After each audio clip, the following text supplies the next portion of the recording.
All right, ladies and gentlemen, we are back once again. It's a Wednesday night, the Hot Tag Podcast. I got a great guest on here. I think you're making it as a third time appearance on the show. We got JAPW Morris on the line from Yakuza Kick Radio. What's going on, dude? Hey, what's up, man? Not much, man. Not much. I announced this couple weeks ago, but JCat and I will be going back and forth on the podcast. So last month I did his podcast, which you can check out on blogtalkradio.com/Yakuza every Wednesday, 9 p.m. Eastern Time. And all the episodes are archived on there. He's got a fuckload of indie talent that's been on the shows. He's been doing this shit for what, almost 7 years now, man? Yeah, like 6 years. Yeah. 6 years, yeah. I guess 7 next summer. Yeah, there you go. So if you want to go back in and check some of those out, definitely check that shit out. But I did his show last month. He's doing ours this month, and then I'll be going back to Yakuza Kick Radio next month. So we'll go back and forth and kind of keep it fresh and switch things up around a little bit. Yeah, absolutely. Yeah. Good time. But obviously, we're going to talk some indies. If anybody, obviously, if you're listening to the show, you know I'm a big indie fan. J-Cat is a big indie fan. That's how I know him from the shows and shit. So I figured, WWE, I haven't watched it, honestly, for like 2 weeks and some change. So I'm kind of out of the loop.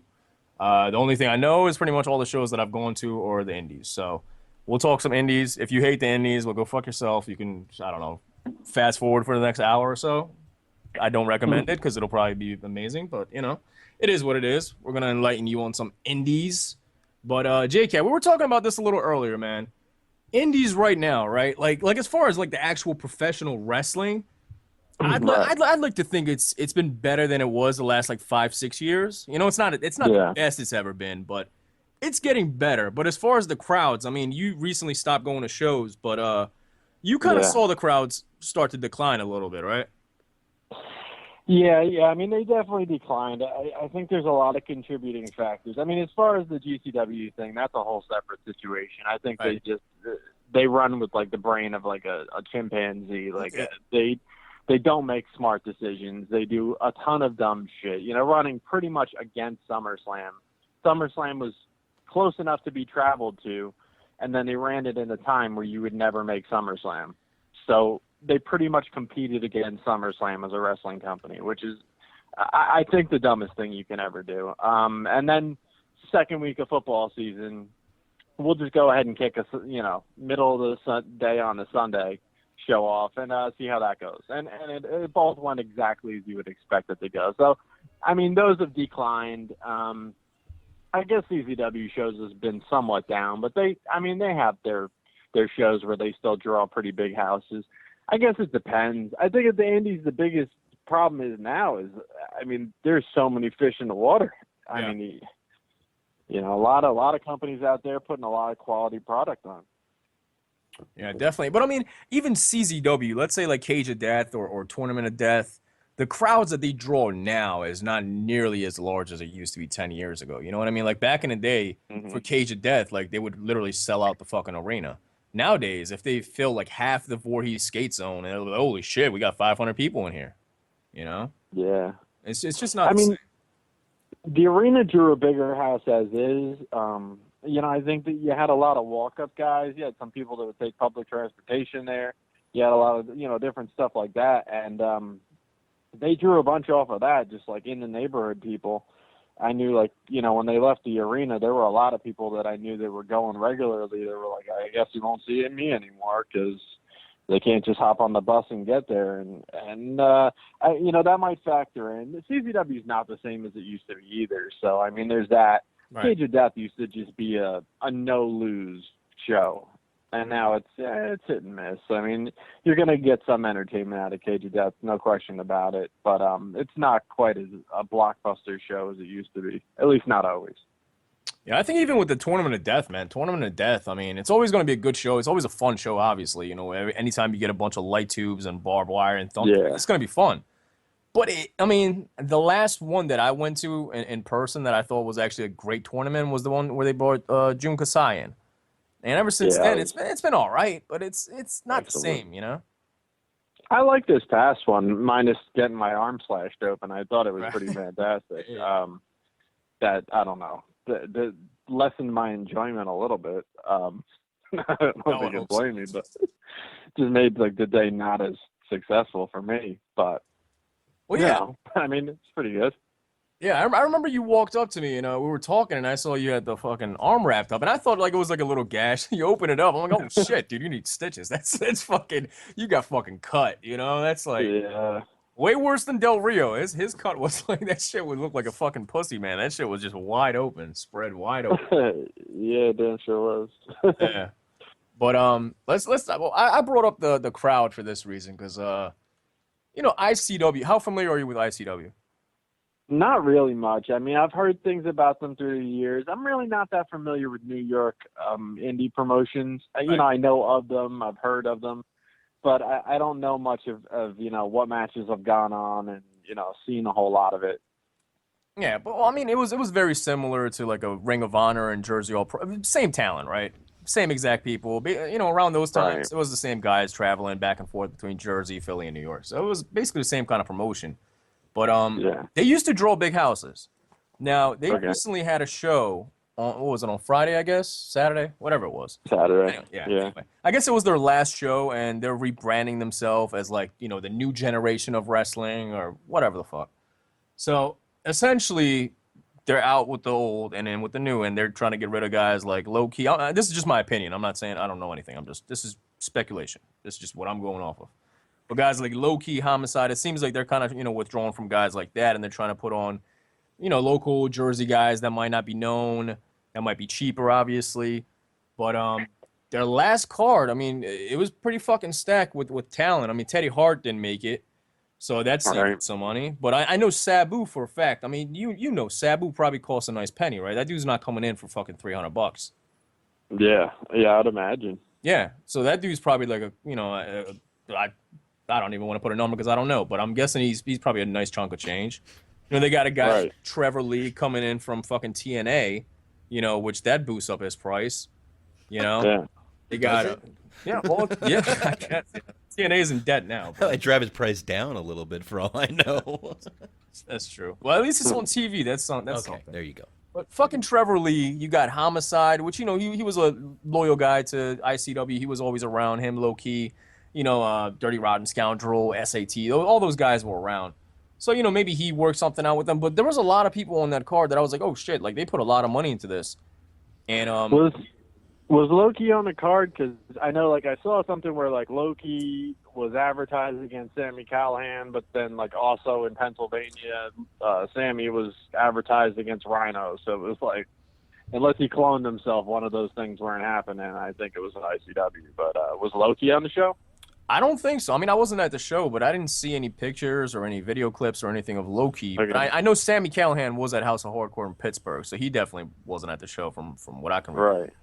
But yeah, I mean, Matt Tremont, Homicide, Trevor Lee in a three-way. Then you had Sabu versus Joey Janela, and they had a bunch of other people on the card. They brought in Shane Douglas, and he wrestled like Kyle the Beast. They brought in Sandman. All the original ECW guys. Raven. I know Raven for a fact. This is true. Extreme Rising. I was at that fucking show, the first one. Dude, he said it himself, and they fucking co-signed him. They paid him $5,000 to come in for that one fucking appearance, and he didn't wrestle. $5,000 for Raven to cut a promo. Did he build something or like? No. No, it was the worst fucking like show. Remodel the bathroom or something. Oh my! I wish he did. That would be something. At least contribute somehow. Tighten a rope up on the ring at least, dude. maybe. I don't know. Yeah, dude, take down the turnbuckles, do something, fucking mop it up, something. This dude fucking came out and said, "I refuse to wrestle because I don't respect the ECW fans that still come in 15 years later. You guys are like losers, and haven't left your mom's basement, all that good stuff." Well, I mean, I kind of agree with it. But... It's true. That's true. You went but, William Shatner on him. Yeah. But this dude comes out, collects the money, doesn't even wrestle. You know what I mean? And that was a straight shoot because I remember like all the wrestlers and shit. They were like pissed. They're like, "Yo, this dude like just didn't fucking just refuse to wrestle." And they stopped using him. But if he's charging five grand for that, I'm sure he's charging ICW a nice chunk of change. I'm not saying $5 grand or $2 grand or anything like that, but let alone it's an investment. And the crowd that I saw, dude, that shit looked like 100 people. I don't know. Like, I don't know how these indies run these shows. I really don't know. Yeah, I have no idea. I don't know if they do. Well, I mean, I don't know if they do like ticket seller type stuff, but again, it wasn't like a packed crowd where you could have said, all right, well, these guys sold, 200 tickets. Yeah. I don't know. Yeah. Well, I guess that's about it for ICW. Recently I heard Eddie Kingston. I'm a big fan of the guy. Weird shaped dude for a wrestler. His shape is weird, which is like kind of. I'm shocked that he actually, got the opportunity to go to NXT for tryouts because he's kind of like a fat dude, but he has like skinny arms. He has like that awkward built body, and like WWE, that's something that they would probably shy away from. But I guess nowadays, who gives a fuck? Anybody can get in there. But Eddie Kingston, I love the guy's style. I think he's fucking great. So I'm very happy to see him possibly make it to NXT. We haven't heard anything, but there were some pictures of him at NXT, and I guess Meltzer or whoever the fuck is reporting all this shit nowadays came out and said that he got a tryout. Do you think he would possibly be able to make it in NXT? First off, Eddie Kingston has the best promos in the business, like straight up. I put him up against anybody else. Anybody who doesn't know out there, Google Eddie Kingston promo, and that is the definition of passion in a promo. His promos just straight up make you give a shit. Like I don't watch Chikara, I don't like Chikara, and I've watched promos and went, damn, I wonder what's going to happen in that match. I'm not going to say I followed up and actually went and watched the match, but it made me wonder. Yeah. So to me, I think he could do more with that than anything else, and I think more main roster than even like an NXT. I think he can compete. I think he can hang with pretty much anybody. I think he's gotten in better shape recently too. Being with Jade, and Jade trains her ass off. I think she's really got him on the ball with that. Right. Again, I don't work out with the guy or anything, but I think he's gotten a little better shape. And I couldn't have been happier to see that he got a tryout. I then later heard that somebody was telling me he's doing some kind of thing under a mask in TNA. So then I don't know. I don't watch TNA. Yeah, I don't think anybody does, man. There's like 15 people. Whoa. Well, then maybe he is, maybe he's not. Yeah. Let me ask you this: have you heard of the company? It's called AAW. Yeah. I haven't seen anything from them, but I read some of their cards and they look pretty fucking decent. Have you seen any of the shows? Yeah, I can't tell you which one because I don't even remember, but like AAW and AIW both put on like blockbuster cards, and I get them both mixed up. I think one's in like Indiana and one's in Ohio or something, right. And they both put on just amazing cards. And I've seen like a show or two of each, and I don't remember which ones, but I mean they were booking crazy stuff like Sami Callihan versus Pentagon, and I mean just nutty stuff where you're like, how do you not hear about this? And I don't know. I mean, it's tough to get the right distribution and really hit all avenues. I mean, House of Glory does some stuff that it makes me go, wow, that must have been awesome. And I hear nothing more about it. I guess you can go out of your way and order a DVD or do this or that, but it just doesn't seem to wind up in the same circles, Yeah, I mean House of Glory. I think they did Rob Van Dam versus Amazing Red. Then they did like they did Rey Mysterio versus Amazing Red, and I think it was Ricochet and Prince. What the fuck is his name? What's the goddamn guy's? Finn Balor. What's his name? Prince Devitt. Prince Devitt. Devitt, yeah. It was back when he was Devitt. It was Devitt and Ricochet. I'm pretty sure that was at House of Glory. But like those matches, you barely ever hear about them. You know what I mean? But it happened. It's out there, but it just nobody really knew about it. Rob Van Dam versus Sami Callihan was another one that happened. Nobody really knew about it. John Morrison versus Callihan. But real quick, their last show, AAW, just a couple random matches. Drew Gulak versus Jeff Cobb. I didn't know Jeff Cobb was Matanza in Lucha Underground. I know you don't watch Lucha Underground, but that dude in Lucha Underground, dude, a fucking beast. Mm-hmm. He's got this he's got this mask on and all that shit, but like it's not like a regular Lucha mask. He's almost looking demonic. It's pretty fucking badass. Yeah, I was gonna say that it doesn't really distinguish him from other people in Lucha Underground. How do you describe him? Well, he's got a mask on. All right, well that narrows it down. No, that dude he looks badass. Brian Cage versus ACH, Colt Cabana versus Zack Sabre Jr. Drew Gulak and Jeff Cobb, Phoenix versus AR Fox, which I'm sure they probably fucking tore it down. Chris Hero versus Congo Kong, and Sammy Callahan versus Pentagon Jr. That was the last one. Nice. Yeah. That's So awesome. yeah, I gotta check some of this out, man. I know AIW. That's where Ricky Shane Page came from. That's out in Ohio. But this one is probably the one that you're talking about. That's in Indiana. Yeah. Actually, no, it's in Illinois. Yeah, it's in Illinois. Okay. Yeah. Like I said, one was in Ohio, one's in Illinois, or whatever the case is, and they both, like, if you Google cards on both of them, you'd be like, "Holy wow, look at that!" Yeah. No, seriously. Not a lot of good stuff. Pretty good stuff. But real quick, man, Jersey All Pro, obviously November 12th, 7:30 p.m. Eastern Time. Check it out, Rahway Rec Center. It's the 20th anniversary. They've been around for 20 fucking years. That's insane. 20 fucking years, man. They outlasted ECW. Oh yeah. ECW. You know what? You know what's crazy though? TNA actually outlasted everything. Yeah. Really? Yeah. WCW, dude. TNA is older than WCW. Believe it or not. Crazy. Yeah. For now. Yeah. Even if they died tomorrow, man, they still made it longer than WCW, which is sad. But it's out there. But Jersey All Pro, you were at the last show. The Hit Squad went against Joker and Homicide, and you said it was a crazy fucking match. Oh yeah. I was at the previous show in Bayonne. It was my first Bayonne show. It was Team Pazuzu, all of them, against fucking Homicide, the Hit Squad, Loki, I believe, and who else was there? I think that's it. I think that's what it was. And they fucking tore it down, dude. They were bleeding. Shit just got real wild. And all those Doghouse guys, obviously, they're all cool. They, wrestle with each other. So they have that chemistry. And, 20th anniversary, steel cage match. The Hit Squad against Homicide and Low Key, they're gonna fucking kill it. Like that shit. Oh, yeah. That's worth the admission alone. If you Yeah.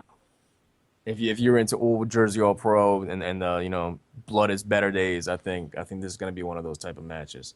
But overall, how are you looking forward to this match, man? I mean, this is like Jersey All Pro is your new CZW. It seems like almost. Well, yeah, I mean, and not only that, but I get the honor and the privilege of shooting ringside on these shows. So, I mean, they're just stacking talent upon talent upon talent, and I get to be in between the guardrail and the ring. It's unreal. It's definitely a different experience, but it's amazing. And again, you mentioned the cage match. This will be the first cage match I've ever shot, so I have no idea how that's going to go. I'm either going to get zero pictures, or because I got to get the lens through the cage, and I mean it's going to be bananas. But I mean, beyond that, look, they just booked Aerostar and Drago versus EYFBO. Yeah, dude, I'm honestly looking more forward to that match than anything else. That's gonna be fucking crazy. Because I mean, on a smaller scale, it is kind of like a dream match, Oh yeah. As soon as they said these two are going to be in tag team action, I'm like, EYFBO, please. And then sure enough, a day later, that's exactly what they had planned. Yeah. That's the best possible matchup. Well, Boxman, you're familiar with them. Drago and Aerostar coming to the Northeast. They second time. They came for Chikara. They did the Trios tournament last year. Yeah, that's pretty badass, man. That'd be, I don't know, man. These little companies are starting, I mean, even... They're starting to travel, man. Everybody's starting to travel now. Yeah. Well, a lot of the Lucha Underground guys, they're starting to travel. Yeah. Beforehand, they were all just predominantly right in the California area. Now you're starting to see them in Illinois, they're wanting to Indiana, Ohio, Philly, Jersey. They're breaking out a little bit. Yeah. Good for them, man. And good. Get some more money going for them boys. They're fucking working their ass off over there at Lucha Underground. Badass shit. Yeah. By the way, J-Cat, Sammy Callahan is going to be debuting tomorrow on Lucha Underground. Oh, yeah? Yeah. I think they teased it last week, right, Boxman? I haven't seen last week. Yeah, I think they had a teaser for it last week. But what do they do, like crazy pre-tapes or something? Because, I mean, you left to go to Lucha Underground, like, I feel like a year ago. Yeah, dude. I mean, they record for like 2 months, I think, and it's a whole season. So they record probably like 6 to 8 months in advance. Nice. Yeah, they probably have a whole season. That's good. I mean, They probably got a whole season in the can. at all times. No. But AR Fox is going to be up there. And if my eyes still work correctly, I'm pretty sure I saw David Starr there. But don't quote me on that because I don't know. But it seemed like for a second because they on the first episode, they basically like their intro is a little clip of the whole season, and they basically just kind of recap what's going to be happening. And I could swear I saw David Starr in there somewhere, but I could totally be wrong. Because usually when I watch Lucha Underground, it's like 1 a.m. or some shit, so I could be wrong. Yeah. But another match that they actually announced was Joey Janela. Who else is on that? Azrael, I think, was on that. Is Deranged on that? Deranged is on that, isn't he? It's like a 6-way. What are you talking about? Huh? The 6-way for Jersey All Pro. Yeah, Janela's not in that. Oh, he's not? Nah, he'll be in England for that show. Oh shit. Yeah, he's actually getting to fly over to England. This will be his first flight, actually. For wrestling. Yeah. So it's pretty awesome. Yeah, I was actually shocked. I think the last time we had him on, he was talking about how he's never been on a plane for wrestling before, and he'd always just been driving. Yeah, that's pretty crazy. Yeah, he deserves it. So I'm really happy for him. Yeah, I definitely wish he would be on that anniversary show, but for him to go overseas, I'll take the I'll take the opportunity he's getting over that. Yeah. Actually, I have the lineup right here. It's Azrael versus Pinky Sanchez versus Arcadia versus JT Dunn, Johnny Silver, and Shug D. I don't know who Shug D is. That's Sugar Dunkerton. Who's that? He's got like an afro. Yeah. He looks like a Harlem Globetrotter. Yeah. Has he been around for a while? Yeah, he's been around for a long time. He did a lot of Chikara stuff. Beyond brought him in. Like they had Gage come in and just like destroy him in like 30 seconds. It's weird. Like he's worked like the student shows for CZW, but like he's been around for a long time. Well, as soon as you said Chikara, that explains why I don't know. Because I don't know shit about Chikara. Yeah. But I don't know too much. Yeah, I'm not watching that, dude. JT Dunn, dude, what happened to him in CZW? Do you remember? I think that was the whole Kimberly situation. Okay. Because I was wondering, because he was pretty fucking over, man. I remember I was at the show where him and David Starr went at it for the last time, and that, they got a huge pop. And then ever since then, I just never saw the guy. Yeah, I don't know what happened there. I know, he Sozio was with Kimberly, and then like legit, and then he ended up with Kimberly, and that created a huge problem. So that kind of separated things from the start, and then him and David Starr weren't getting along so well either. So they had kind of like their feud and everything. And it was really weird because this wasn't too long before Best of the Best, and they had the two of them match up, and they put JT Dunn over, and then JT Dunn was gone. And it was like, why would you put the guy that's not going to be on the show anymore over? You know what I mean? Yeah. Well, make your guy look strong and let the other guy go. I mean, I don't know. And I think things changed, backstage or whatever. Yeah. Speaking of Best of the Best, it's going to be obviously in, I think, Florida this time. Yeah, there's motherfuckers. Yeah, which is bullshit. But who do you think is going to get it this year? Or let me put it this way. Who do you think deserves it this year? I have no idea. I don't even know what they're doing with that. I don't know, what kind of talent they're going to bring in and put in. If they're going to get some kind of extra talent that they wouldn't have normally got because they're going to be down there for WrestleMania and stuff, and a lot of companies will be floating around. So I don't really know. Man, I'm trying to think. I mean, there's a lot of guys. It really depends on who they put in that position. Yeah, I mean, I think it was WrestleMania weekend. Yeah, the Texas show, where it was like Welcome to CZW. I think that's what the show was called. But at that show they had Ricochet. So I'm thinking, if Ricochet is around the area, maybe they can work something out because, obviously he hasn't been in Best of the Best for a while. Right. That'd be cool to see him in there. But I want to see personally because, he's a guy that's going to stick around, so it makes sense to give it to him. Joey Janela, I think, obviously. Absolutely. Yeah, after last year. He's the guy. They had Leo Rush screw him out of the Best of the Best, so he didn't even really get like an actual run in Best of the Best because he just got beat before he hit the ring. So So yeah, I mean, he's the go-to guy as far as I'm concerned. I guess, we'll see. I mean, it really depends. Dave Crist could wind up in the mix. He's been killing it, and Yeah. He's Dude, underrated. there's a lot of things they could do.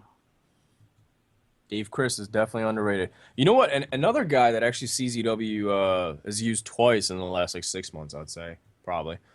Chris Dickinson. I'd love to see him in Best of the Best. Oh yeah. I think him and Janela, man, they would fucking kill it. Or even Dickinson and Leo Rush. That's a match that hasn't happened. That I think they would tear the fucking house down. Yeah, I'm glad to see him back semi-regularly in CZW. Yeah. He got hurt last show, but it seemed like everything was going to be all right as far as him coming back, and he typed something out about apologizing for not finishing the way he wanted to or something, and that he'd be back. So Yeah, he was definitely pissed by the end of the match. You could tell something went wrong because he was like cursing out the referee, and I don't know, he just seemed kind of loopy. Right. Yep. But another match, I guess it's been announced as a match. We don't know who his opponent is, but Del Rio was actually announced that he was going to be making an appearance at Jersey All Pro. Originally, I thought it was just going to be like an autograph signing, but they actually announced today that he's going to be having a match. In action. Yeah. And again, another indie that, Jersey All Pro at the Rahway Rec Center, they usually draw a pretty good fucking crowd. The last anniversary show, I think it was a good 1,000 people in there. All the bleachers were filled, all the seats were filled, people were standing. Every time they draw a pretty good fucking crowd. But with guys like Del Rio, I mean, I'm sure you've probably heard all the horror stories about Del Rio. With his plane tickets, he needs fucking $4,000 plane tickets and fucking his downtime. Yeah, I mean, all kinds of crazy shit. So it makes you wonder, again, how the fuck do they do it? Because you're flying Lucha Underground guys from California. You know what I mean? Like Homicide and those guys, yeah, they're loyal, they're local, that's whatever. But when you're bringing in California guys and guys like Del Rio, he's probably bringing Paige. That's a lot of checks to be cut, man. Yeah. Yeah, for sure, man. I don't know. I think, they're going to pack that house. So Yeah, as far as what a wrestling crowd draws, it's not going to be GCW where they have 85 people. No. And, GCW this Saturday, just a real quick, side note, because I had heard they sold 48 tickets thus far. And I don't know how accurate that is, but that's what I'm hearing is that they have 48 sold tickets, and they have, as far as I know, 26 people in the locker room, at least as far as advertised wrestlers to pay that night. So I don't even know how that's humanly possible, but dude, you should have saved that for the end to wrap it up. That's fucking brutal, man. Jesus Christ. You can repeat it if you want it. So. Yeah, we might have to cut that out and put it towards the end. Jesus Christ. Copy and paste that shit later. Dude, yo, if they've sold less than 30 tickets for the fucking arena, dude, didn't I say this, man? I'm telling you, dude, this shit's gonna get canceled last second, man. 48 tickets, yeah. 40 or whatever, less than 50, man. That's fucking ridiculous, dude. Any show, I remember, I went to a Lucha show at the arena, right? This is probably close to 4 years ago, 5 years ago. It's called Mask Mania. It was like a pay-per-view. And barely any advertisement, nothing. Nobody really knew about it. They fucking still packed out. I didn't even know that shit was happening until the day of. You know what I mean? Yeah. They still packed the house.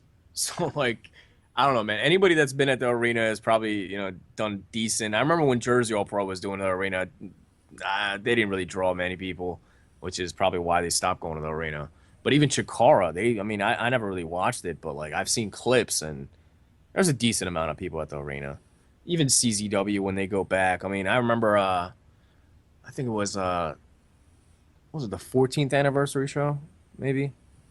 Something like that. I think, and they had the Young Bucks. It was during a snowstorm, and they still got a good fucking crowd. Yeah, dude, I almost died at that shit. Seriously, man, because, dude, I was on a fucking highway, and I was just, slipping everywhere, and that was a bold move, and it was not worth it. It was Ohio is for Killers against Young Bucks. There was a bunch of matches. It wasn't good, though. I think Tremont against Stockade in a fucking death match dude, that had no spots, nothing. They didn't even have fucking blood. And that's when we found out that there's a no blood policy at the arena now. Because they couldn't believe, they didn't do anything. They pulled out the barbed wire bat and did nothing with it. It's almost like Brock Lesnar and Ambrose. You know, they teased it and then they just didn't do it. And seeing Tremont do that, and you could tell he was pissed because, you know, obviously, like, the guy is known for those things. And to go out at the arena and not be able to do that, it's kind of shitty, but, you know, it is what it is. But the arena just fucking blows, man. I'm glad this isn't like a deathmatch type of show because that shit would be shut down within minutes. Nah, but you got Masada and Kyle the Beast on the show, so, I mean. Yeah, that'll be good. I mean, a lot of the matches look fine. I'm just worried about it actually happening, you know, because, I mean, I've been saying this for fucking like 4 months ever since they announced it, and I saw the second show. I was like, oh shit, 80 people? Like, dude, that's not happening at the arena. I can tell you that much. Fucking $5,000 down payment, man. You're not fucking 50 people? Come on. Mm-hmm. Doesn't even pay. Yeah, I mean, they're gonna get a lot more sold off of people that just show up and buy the tickets. But like, if you're not selling out of like your first couple rows, like hands down, then that is not good. That is not good at all. Yeah.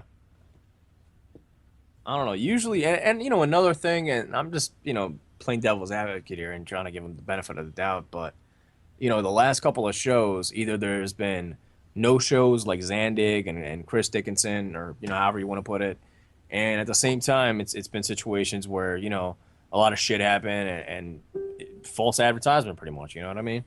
And I think a lot of the people might be worried about, you know, purchasing tickets to GCW thinking, oh shit, well, the last two shows it turned out decent, but it wasn't what was advertised necessarily. You know what I mean? Right. So, I mean, you can't blame like a low attendance on the show, you know, with Zandig and Dickinson.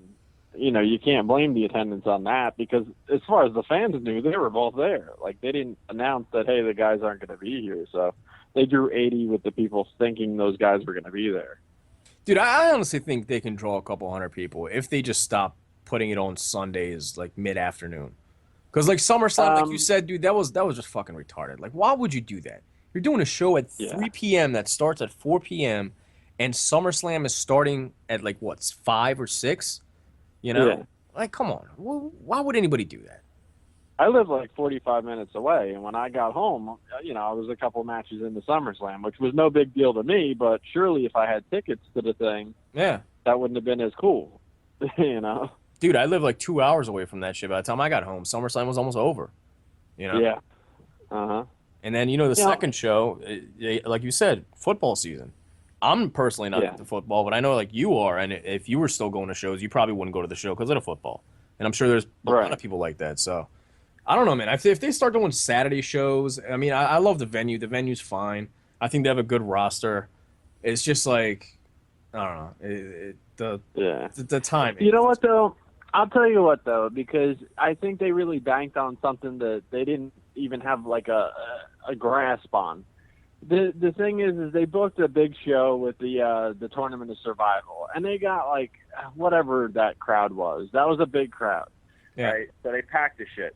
Well, a lot of those people drove from like 3 states away, or, you know, there's people that came from, you know, Indiana, that type of area. Yeah. And, you know, you had fans coming from all over the place, flying in, this, that. If, you know, you can get that for King of the Death. Well, not so much. King of the Death has a real drawing problem. But Tournament of Death, this Tournament of Survival, you can get that as like a once-a-year thing. But even your die-hard Tournament of Death guys, if you said, all right, we're coming back next month to do the same thing, not everyone could keep making that trip. I mean, it's a big investment. It's a big trip, and you could pack the joint once a year, but say, hey, see you next month, and it's gonna burn out. You can't keep doing it. So you can't, you know, bank on a house that drove from across the country. You got to be able to draw a local crowd and keep that local crowd, and it's not going to be 800. But see, the thing that gets me is there's enough fans in the Northeast tri-state area that are into this type of wrestling. You know what I mean? Like, there's a good, how many people would you say come to CZW every month? Like 250, 300? Yeah, maybe. Yeah. I mean, that's a decent amount of people you know, and I'm sure if they advertise correctly, they can get a loyal 300-400 people. I mean, that's not too much to ask for, you know? Yeah. I mean, some of the new CZW fans aren't really that big on death matches, honestly. Yeah. So I don't know that that's just easy to transfer that crowd right over. I think that you can definitely get a crowd, and definitely Saturdays would draw them a bigger crowd without question. But they're kind of doing it on the sneak tip. And, you know, when it comes to that venue's not available on Saturdays because they make more money off a musical act. Right. So, you know, I think that there becomes months coming up or something that they're going to be able to do them. But, you know, that's what it takes. They can't just book any building in the state and start, you know, bouncing light tubes off each other's face because it's going to, you know, the phones are going to ring. Yeah. No, that's true. All right, well, while we're talking about GCW, I guess let's talk about the Acid Cup real quick. 4 matches in the tournament. I talked about this on the last show a little bit. And once again, the lineup, if they switched a couple names around, I think it'd be so much better. Because it's odd to me, man. I really don't understand. But we got Joey Janela versus Travis Gordon versus Prince Ali versus Teddy Hart. Travis Gordon, I don't know who that is. And Prince Ali, he was on NXT. Don't really know who that guy is. Are you familiar with those guys? No, not at all. Yeah, see, again, I have no clue. Then on the same bracket, we got DJ Z from TNA going against Smiley, against Laredo Kid, which, again, I don't know who that is, versus Ken Broadway. I don't know who that is either. I've heard of Ken Broadway. Never seen anything from him, but I hear he's like the next big thing out of like I think House of Glory, wherever Smiley and those guys are from. Yeah, he's supposed to be like the next guy to make a big impact out of that group. Just from like word of mouth is all I've heard. I haven't seen anything out of him, but I hear that he's really good. Yeah. Now, see, my whole thing is on this bracket, on this side of the bracket, why would you put Joey Janela and Teddy Hart in the same match and have one of those guys get eliminated? If you're bringing in Teddy Hart, you might as well use him for more than one match. And I'm hoping Joey's not going out the first round, you know? So, like, and the second match, DJ Z, Smiley, Laredo Kid, and Ken Broadway, I mean, Smiley's fine, but, like, none of those guys are, like, they can get eliminated the first round. So why not put Joey Janela in one of those matches and have him advance, have Teddy Hart advance, have those guys face off, and one of those guys goes to the finals? You know what I mean? Like Teddy Hart and Joey Janela is a match that people would want to see, not, you know, Smiley versus Travis Gordon or Janela or something like that. You know what I mean? Obviously, like Janela and Smiley would tear it down, but there's much better options. You should probably utilize these guys and capitalize on the opportunity you have to have these guys in the same locker room in matches that have never happened. You know? Yeah, is Teddy gonna be there though? I mean, that's true. Yeah, that's another thing. That's another thing that, you know, apparently, like, obviously you were at the Jersey All Pro show.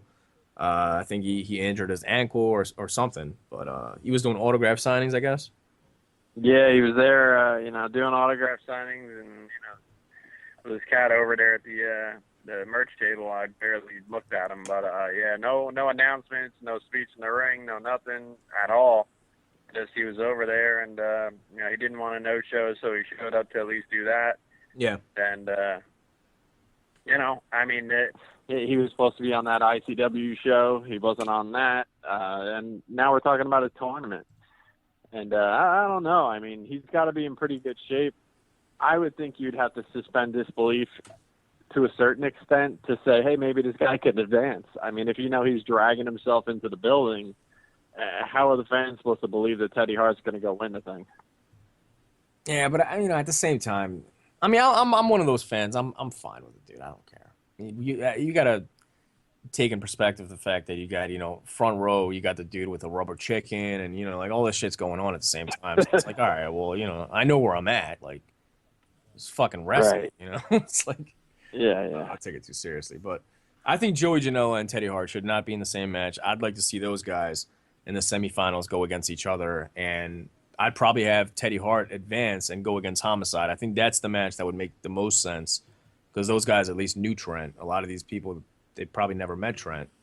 And right. I mean, that's the match that I would want to see: Homicide and Teddy Hart.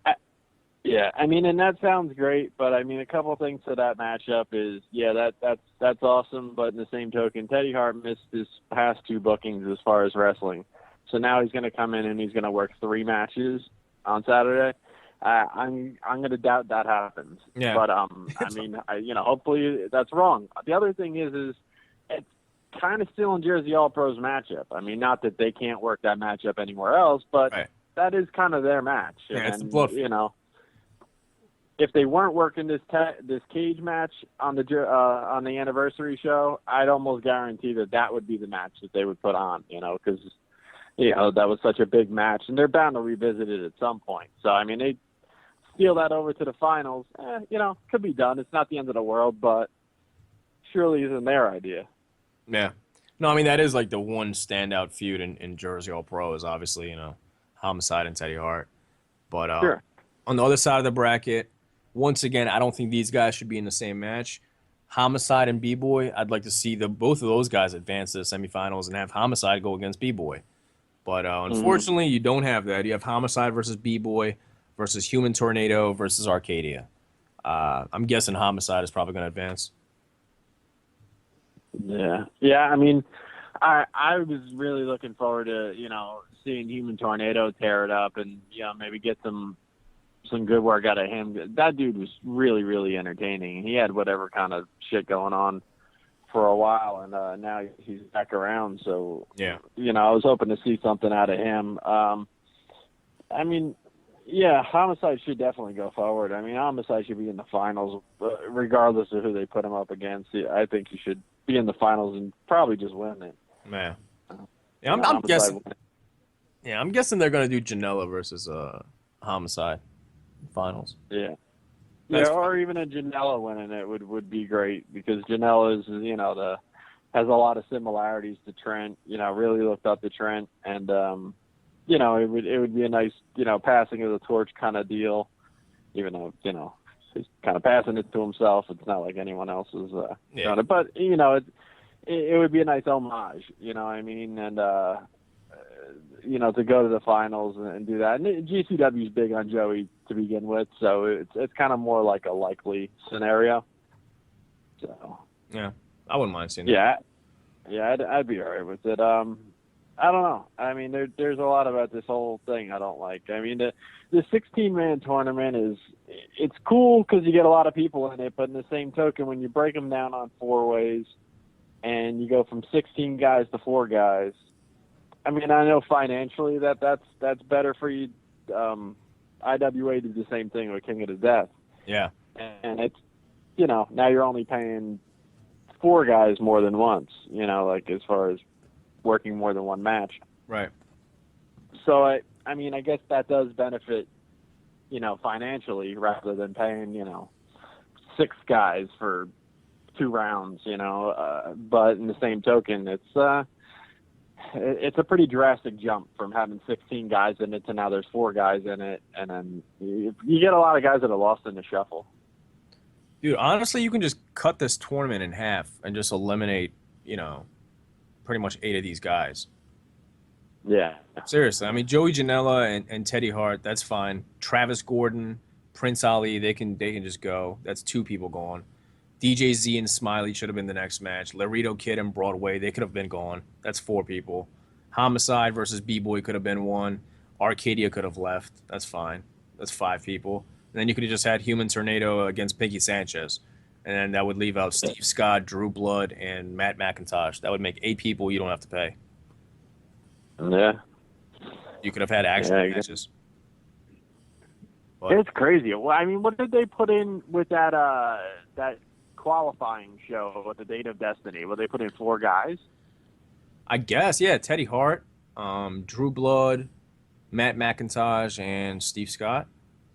And Smiley. Yeah, and Smiley. So what, 5? But, dude, well, 5 out of 16 had to qualify?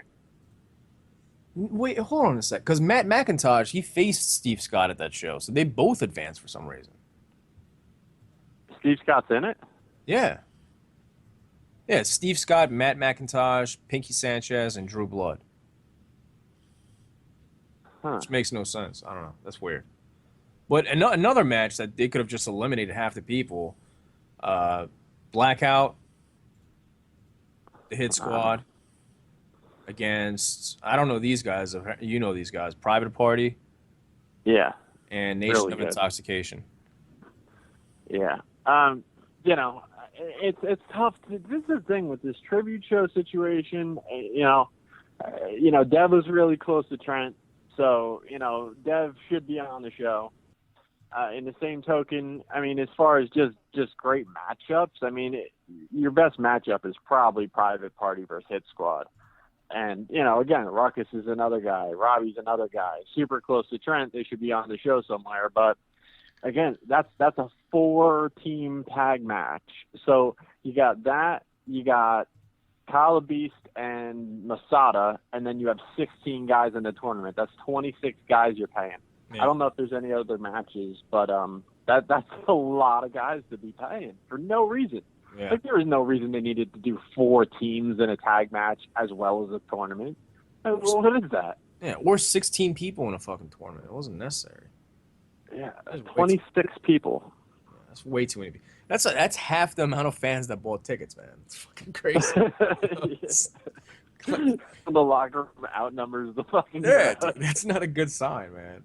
I guarantee there won't be bad look. Yeah, Feinstein won't be there, man. Feinstein doesn't show up unless it's 300 or plus. Which will be good. And, you know, and that's saying all right, 26 guys that are announced to wrestle. I don't know if, you know, Kashmir gets anything or Z-Bar gets anything or John Van Dyke gets anything. These guys are all doing appearances. I mean, maybe they'll do it just for – but also, like, you know, initially there was a lot of talk of Trent's family getting proceeds from the raffles, and now it's going to a kid with cystic fibrosis, which is a good charity, you know, nothing wrong with that. But it's now come down to it has actually nothing to do with Trent's family or anything to do with donating towards Trent or anything having to do with the guy whose name is on it. So it's a charity event run under another guy's name and legacy for a different charity, which is, again, nothing wrong with it, but you're stacking the deck pretty high to actually make money and donate to the charity. Yeah. No, I don't know where the donations are coming from if it's 48 people so far. But I certainly there might be a couple wrestlers that'd be best off changing their name to cystic fibrosis so they get paid that. That's true.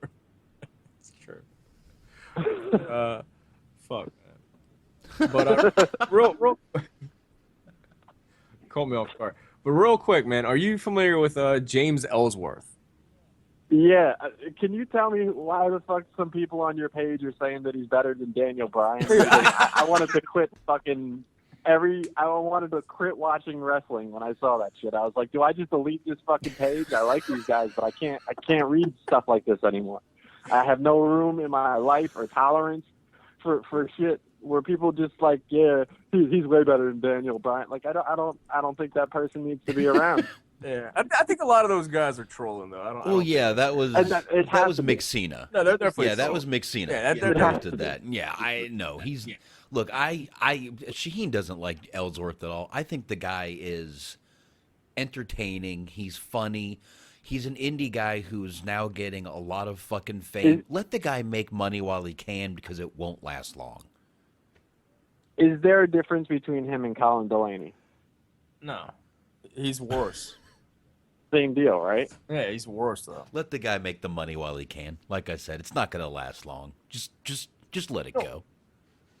But Boxman, the thing is, like, so many people are coming out saying, like, you know, oh, this is like amazing, best thing in wrestling. I'm like, oh, dude, no, it's fun. Like, that's got to be a lie or look, it's like, there's no way they feel that way. It's fun. I will admit the word fun needs to belong in there because it is fun to watch this guy who came in, said something stupid. Now look at him. He's actually blown up. Good for him. I feel really good for him. I'm glad he's blowing up. But no, he's not great in any way. But it's fun to watch. Well, but I mean, I don't know how you see that as fun, man. If somebody's not great at anything, I don't have fun watching that. Dude, I like stupid movies too. You know that. I don't know, man. judge wrestling by like actual things. I mean, it's a good story. You know, obviously, I'm happy for the guy. Anybody that achieves their dreams, I'm happy for. I'm not hating on the guy, but it's just like it's not my cup of tea, man. I don't find him entertaining in any way, shape, or form. I don't. I mean, I don't have a problem with the guy at all. I think, if what they're going for is a lovable jobber, then fine, whatever. I don't have an issue with him, but I only do when fans start calling him better than Daniel fucking Bryan, and then I start to go, okay, enough already. Yeah. But if it's just lovable jobber, I mean, whatever. I mean, that's not a new thing. No, I'm fine with it. Like I said, let him ride it while he can. I really don't think it's going to last long. So let him go. I got no problem with it either. I mean, if he's like the next Barry Horowitz, I'm fine with that. But I don't see him being anything more than a mediocre guy at best. Like the guy is not good at promos, like you said. He's not good in the ring. He doesn't have the looks. He looks like a wrestling fan. You know what I mean? Which like you can say about like all the indie guys, but like Tony Nese and those guys, they don't look like wrestling fans. You know what I mean? Go to a fucking indie show and you'll see what wrestling fans look like. No offense to the guy. Again, I'm happy for him, but like I can't get into it. I can't watch this guy go against fucking AJ Styles and take this shit seriously. Yeah. It just doesn't bother me. You know me, I don't mind the comedy. I was a Santino fan too, so, Yeah, I don't know I about was a Santino Thank you. fan. Oh, Thank Jesus you. Christ, man. How the fuck you guys like that? Dude, But see, he likes puppets, though. Like, that is that why you like them? Because otherwise, I don't know what the fuck, man. That dude is fucking garbage. Because I like puppets. Yeah. Oh, shit. But no, he was a tremendous comedy wrestler. I mean, he played every skit. He was the go-to guy. When they did those, special guest GM or whatever the hell they called it, and they brought in, random celebrities every week, who was the number one guy that had to interact with him with funny little backstage sketch? It was Santino every time. You're not going to put, Cena back there and try to make comedy. It's not going to work. They would drop Jericho back there here and there, but when Jericho was not around, Santino was the go-to guy. I agree. Yep. Yeah, and he played his role. Again, he wasn't supposed to be, WWE champion, even though he almost won the World Rumble. Yeah, he did. I think I really thought they were going to let him get it that day, but they didn't. Yeah. See, I was never into comedy wrestling really, so and another guy that a lot of people like on the indies that I think the guy is horrendous is Greg Excellent. I think the guy's horrible. Well, I don't like what they're doing now at all. And I'll definitely have a lot more to say about that on my show. But yeah, so I don't want to get into this whole fucking tirade. But I don't. I didn't mind the comedy stuff. When the comedy starts getting into the gay stuff, again, not to get too much into the Tangle Web thing, but what the fella twins are doing is only slightly gayer than what half of the indies are doing right now. With the dick spots and the this and the that, and the professing love for each other after the match and hugging, and it's really only slightly gayer than the fellas twins. It's or marginally. They're pretty much parallel. Yeah. So, well, wait till you see the Joey Janela and Sexy Eddie match, the dildo match. I'm gonna go ahead and skip that one. That's what I said. That's something. See, Shaheen likes dildo matches, but doesn't understand why we like a comedy match.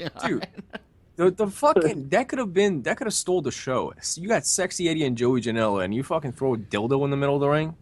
Come on. Yeah, man. That's wrestling. Isn't necessary. That's wrestling. That's.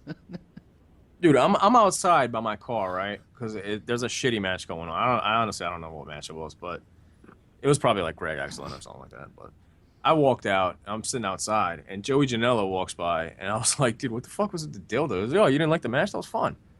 I was like, "Yeah, I don't know, man. It was my thing at all. I think you guys could just have a better match, just without the dildo." But he had fun. I think that was Louis, right? It was definitely Louis. Yeah, of course it was Louis, man. Anytime you see it, that's the first thing I told Louis when I saw him. I was like, "Was that dildo yours?" He was like, "Yeah." He's like, "Yeah, that's fucked up. That all these years I've been in wrestling business, and what people know me for is a fucking dildo." I was like, I don't know, man. Any match, there's a fucking dildo. Just you're in the house, you know. And he's got a lot of them, man. This shit is very questionable. Yeah, I don't know what's going on with the dildos, man. I've never been a fan of the dildo spots. I never found them entertaining. I didn't think they were funny. Again, I don't even like comedy wrestling, and this is bad comedy wrestling, so it's not my thing. Yeah, I don't do so well with that. I mean, there's comedy wrestling, and then there's dildo matches. And, yeah, definitely. All right, well, we're gonna take a quick break, and then Boxman and I will come back.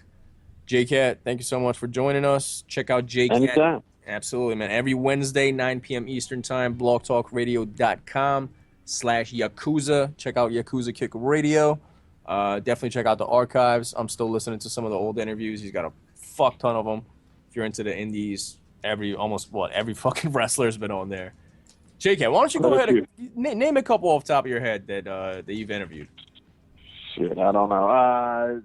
I do a lot of CZW stuff because I'm a huge old school CZW fan. So, I mean, I definitely, Zandig was like my dream interview. I had Zandig for 2 hours.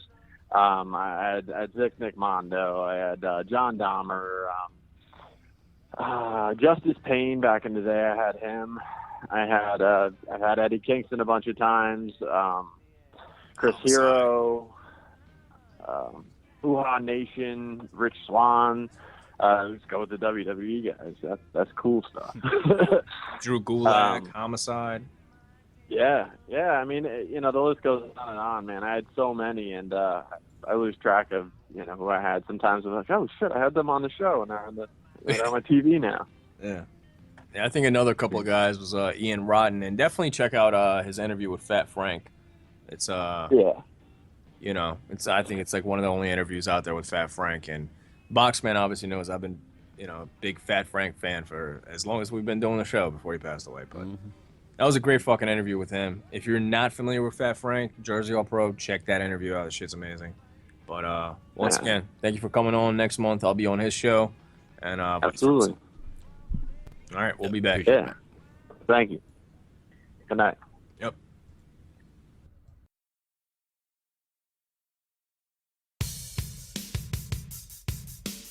You know what? We should do that, man. We should make that a tradition of the Hot Tag Podcast. Shit Every in the bag. wrestler that we get on the show, we should ask them why they're fascinated by shit. Where was I? I got lost. Oh, you're talking about drugs. Oh, Ric Flair. A ladder match, not to grab a title, not to grab a contract, but to grab a duck. Yeah, there you go. See, that's good. Why is that good, though? Why? duck. Why? I need to know why. Why on a pole? That is smart. There you go. Fucking prick. He has one fucking move. What's up with that? Can't be traced back to that goddamn company. Was this the first time that Ric Flair was on TV? If I remember correctly, it was October of '98. I don't remember. Oh, don't even say that, man. How the fuck do you know that? Yeah, September 14th, 1998. Yeah. I would have fucked me off. I don't know what you've been doing for the last 40 years or the last year. What do you mean? Fuck have you been doing? Drinking? All right, that explains your love for beer and shotguns. Yeah, suck it. Fuck you. This bullshit. Fuck you. Fuck you. WCW for you, man. Botching, shooting, not literally like Chirac Chicago shooting, like wrestling shooting. You want to high spot some pussy and then hashtag beat up John Cena? Sit the fuck down. You understand me? Sit the fuck down. Tommy loves my Nicole Bass. Don't you, Tommy? Suck my left dick. Suck my left nut, you bitches. Suck it. Why are you out of breath, man? What are you eating off before you call in? What the fuck are you doing? No, because I was running to get this damn coffee. Don't worry. John Cena tries to do a Hurricane Rana and almost kills himself. The champ is here!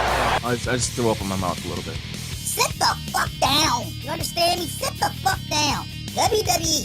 Fuck you, mother. Fuck you. Can't be traced back to that goddamn company. This really pissed me off because it is bullshit.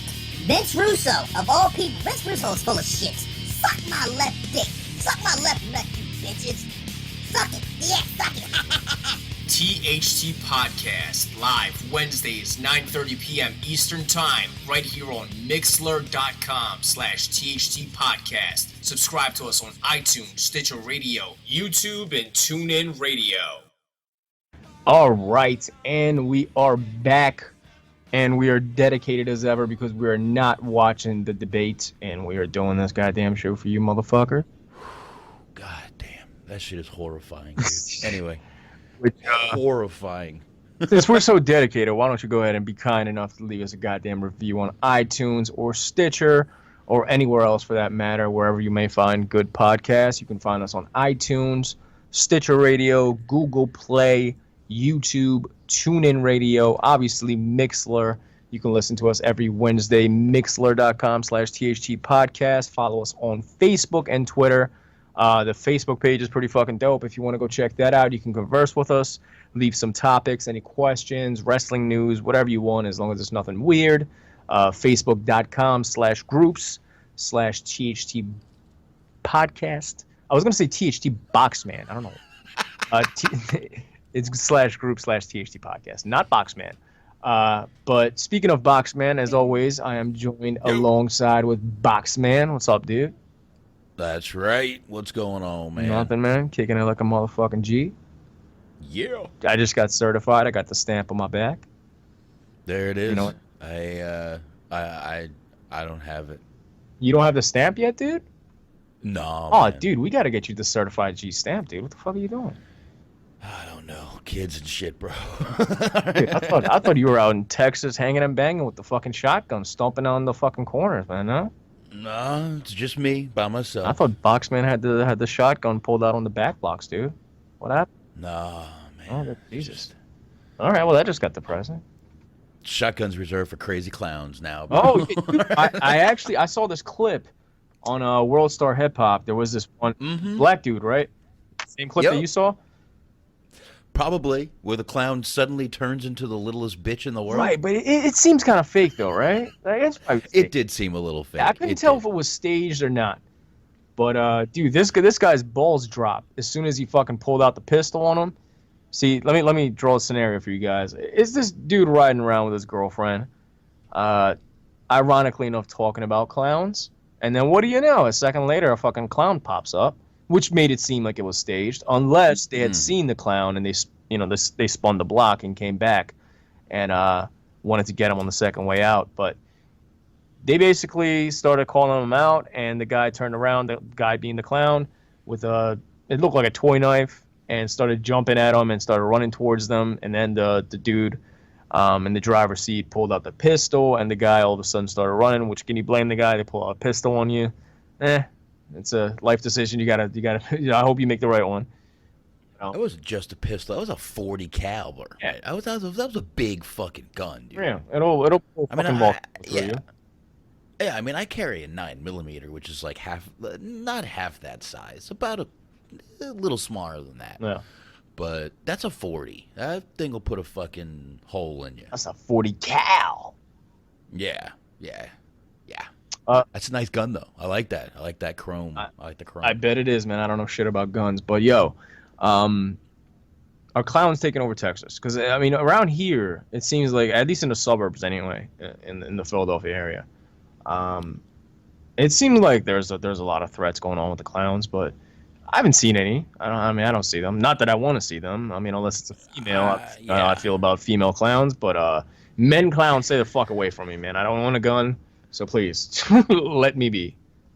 Yeah, I haven't seen any, but like I said, we have gotten a few things from my 8-year-old school to be on the lookout. There was one spotted around the school. It's a pretty rich neighborhood of where he's at. Yeah. Right across from the school is a rich neighborhood. Trust me, I don't live in a rich neighborhood, but right across from his school is a pretty well-off neighborhood. So weird that a clown would be in there, but there was one spotted in there. So, but see, Boxman, the rich neighborhoods are actually the worst ones with the weird stuff. Yeah, you got a point there. You know what I mean? Like it's usually like the ghetto neighborhoods and the inner city neighborhoods that are, known for like drugs and, shots being fired here and there. But it's never like weird stuff with, kidnappings and clowns and pedophiles. There's not too much of that, I guess. It's just like yeah, it's really in the Chirac. It's really, yeah, right now it's really. I mean, I've seen it in a lot of the smaller, like Alabama and places like that. Right. But luckily not around here. But like I said, dude, I heard some of them. A lot of them are carrying guns. So at least it's a fair fight with me. Wait, the clowns? Oh Yes. shit. Okay. That's one of the problems is the clowns are carrying too. Damn, dude. All right, I see where we're going with this, man. Yeah. Hey, I'm fine if they're carrying. If I am, that's fine. I'm just not fine with them being around at all. But not really, but at least it's fair. all right. Well, never bring a knife to a gunfight. They say. Oh, that's true. But I guess let's talk some wrestling. And once again, All right. thank you to JK Morris for joining us. Yakuza Kick Radio every Wednesday. Check him out, blogtalkradio.com/Yakuza, YAKUZA, Yakuza. But I guess let's get into some more wrestling. We talked enough indies for the night. I think we killed Boxman. Probably lost a couple brain cells, hearing all these indies. So let's jump into some WWE real quick.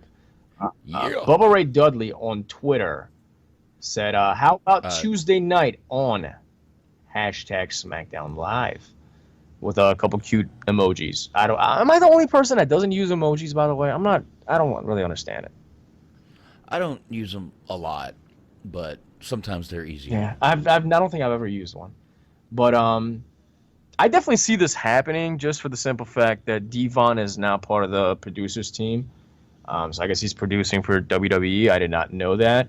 But obviously, they still have a good relationship with WWE if the guy's working for them. So Bubba Ray, he always was the standout guy, and obviously, TNA champion, etc. So he actually had a good solo career outside of the WWE, might I add. I can see him definitely going to SmackDown. Would I like it? Yeah, sure. Why not? I like the Dudleys just sticking around as a team. I prefer him as a tag team. And I think SmackDown really has like a pretty shitty roster when it comes to tag teams. And I think the Dudleys definitely would have added that oomph, if you know what I mean.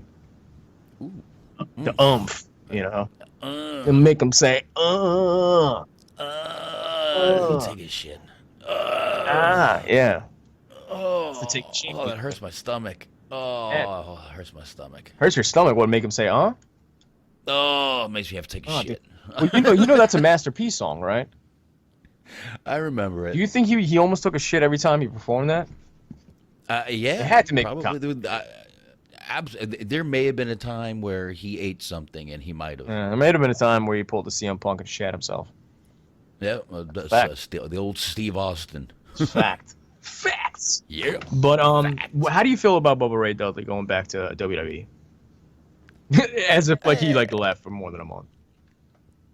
Yeah, exactly. I got no problem with them. They were there doing what they're supposed to do. They weren't. It's not like they came in and started taking titles, and they came in to get some tag team talent over, and they needed it. Yeah. So I don't know. You're right though. They probably could use a couple more tag teams over on SmackDown. Yeah, I mean they got the Ascension, which are garbage. Mm-hmm.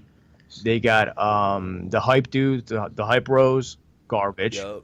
So, Slater and Rhino. Okay, Don't so I guess say it. Whatever, but I can understand. That's fine.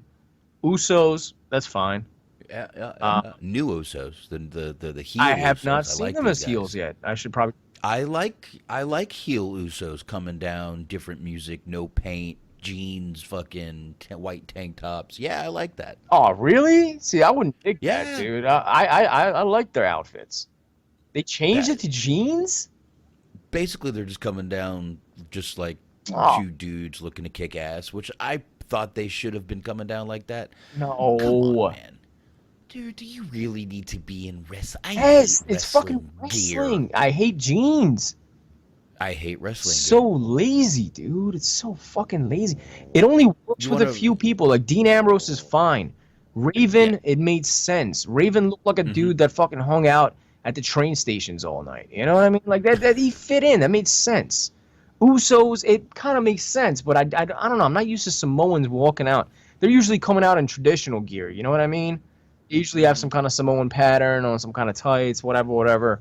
couple, palm trees on the tights, like the old fucking Samoan SWAT team, couple bones, whatever, dude. It's cool. Gene, come on. Fucking lazy. Nah. I like it. I mean, they're coming down like they should. Yeah, I don't know. In my opinion, I like it. I like it. I think it fits them well. Yeah, I haven't seen it yet, but yeah, so shut the fuck well, up. I mean, I shouldn't judge it by its cover, but I'm just being a hating piece of shit over here. You're salty tonight, aren't you? Yeah. All right. You sure you weren't watching the debate? That's about how I felt after I watched 20 minutes of that motherfucker. Nah. I did watch the last two, and I was almost dead. But real quick, horrifying. Boxman, I'm very excited about this. Ooh. I know you're probably not familiar with him, but soon enough you will be. Just arrived at WWE NXT. Straight out of England. Straight out of the motherfucking UK. Tommy End. Yep, I am watching that match that you sent me right now. It just loaded up. Nice. All right, well, I'm gonna watch it with you. But Tommy End is a guy that I've been praising on this show since we started. This guy, once again, give CZW credit. They only brought him in once or twice, but they were the first ones that really brought him in. PWG was obviously the promotion that really put him on the map in the States. They started using him. Evolve. Pretty much anybody you see on Evolve and PWG getting over, like, expect them to eventually join the WWE, unless it's like Chris Hero, which if you're watching this match, Boxman, we're watching the match Tommy End and Chris Hero, the highlights, which you can check out on YouTube if you want to watch along. But Chris Hero, watch this match, right? Fat as ever, just fat as fuck, right? Just fuck. Actually, dude, he's fat. Doesn't look. Come on. He's fat. Well, yeah. This obviously. Let's see. This was April. Yeah, this is when he was getting fatter. Well, if you watch him now, I've actually seen him live recently in the past like 3 months. Dude he's better than ever, I think. Fat, like amazing. Yeah. I'll tell you what. Watching this match, I don't know if you'll agree with this, but watching just this match, Tommy End with the kicks and everything, kind of looks like a bigger badass Daniel Bryan.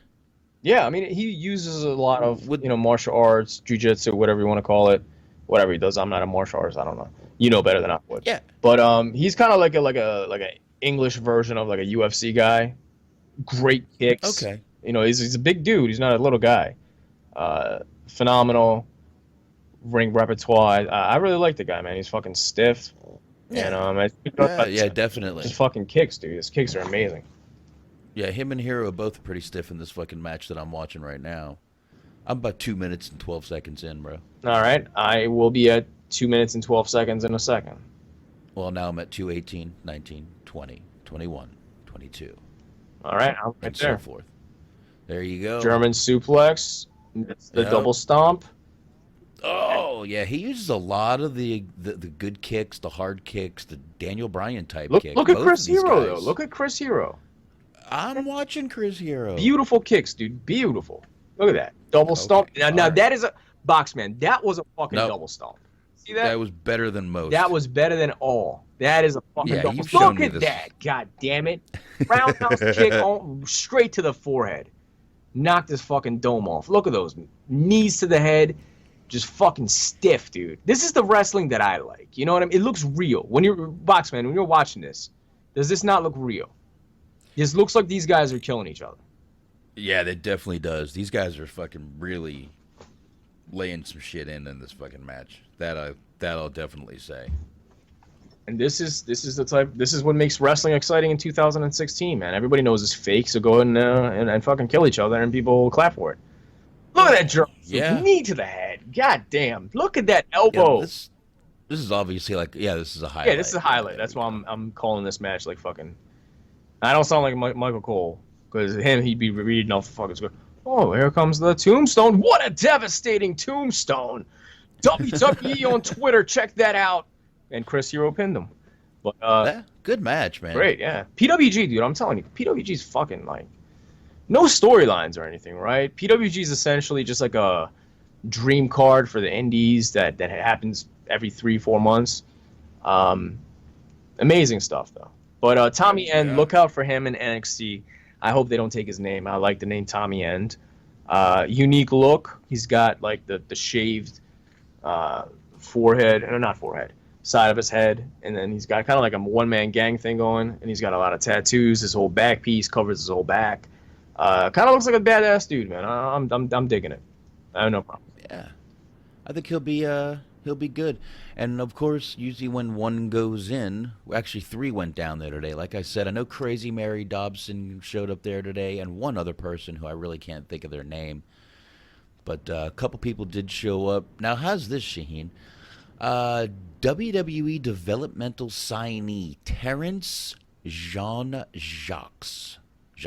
How do you say that? Anyway, was arrested Sunday, later charged with... You ready for this? Yes. You know who that is, right? He was the wrestler guy. Well, it's Jacques Rougeau's son, I think, right? I don't know. Could be, but I'll tell you what. Charged with assault and battery, kidnapping, witness intimidation, destruction of property, and threatening to commit a crime. Jesus. This guy was signed? I don't know if he had shown up yet, but he was signed. Wow. Allegedly this all started with him striking his pregnant girlfriend. This is obviously WWE suspended him indefinitely right away. But this is bad for this guy.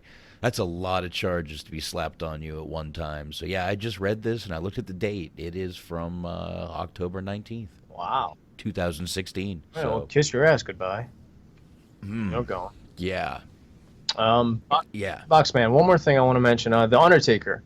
Apparently, there's been some pictures of him on crutches at Starbucks. People thought he was just getting old and just getting messed up. Apparently, he's had possibly some knee surgery or a hip surgery or both. I swear I heard he had some surgery a couple of months ago. I could be wrong, because I do read a lot of shit. Well, I heard Don Tony mention it, so I don't know how reliable that is. All right. Well, I mean, if Don Tony said it, he's got a microphone. We've discussed what happens if there's a microphone in front of you. Well, he mentioned where you got that. Everything is true. No. He mentioned it was from an article. I just don't have the article. But I believe and you know what? It might have actually been hip surgery, but I thought it was a knee surgery. Either way, I don't. I mean, who cares? I mean, he's been. They've done this before. Oh, Undertaker can barely walk, and then he gets in the ring and still does a fucking dive out of it. So I don't know. I mean, it's not like WrestleMania is 2 weeks away or anything. We have plenty of fucking time. Yeah. I'm not going to freak out yet, but I don't know if he did get surgery, which I'm pretty sure he did. Get well soon, Taker. Yes, sir. Mick Foley went on Twitter, which, by the way, I'm really not digging this Foley, man. I'm like a huge Foley fan, and I'm kind of tired of the dude. I don't know. It's weird. It's weird to see him and Stephanie getting along the way they are. It's weird. It's odd. It's not going to last much longer, but it's weird. But the new company man, Mick Foley, right. Yeah, well, he went on Twitter, and he tweeted out that the match order for Hell in a Cell will probably not be finalized until hours before the actual show. So each member of the WWE universe can decide for themselves what their main event is. Do you think the women's match is going to be the main event? Because that's my gut feeling.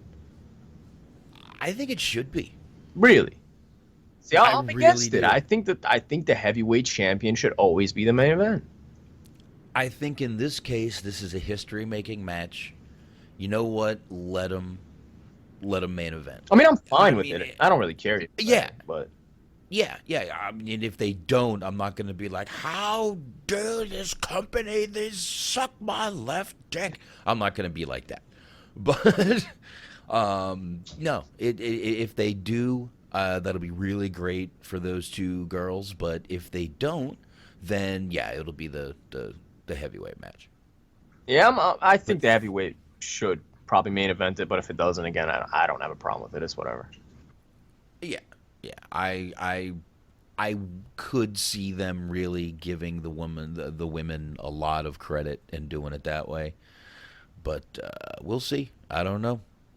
What I do have a problem with, though, Boxman, which I think we agreed on the last 2 weeks we've talked about it, is having 3 Hell in a Cell matches on the same pay-per-view. I am not a fan of that.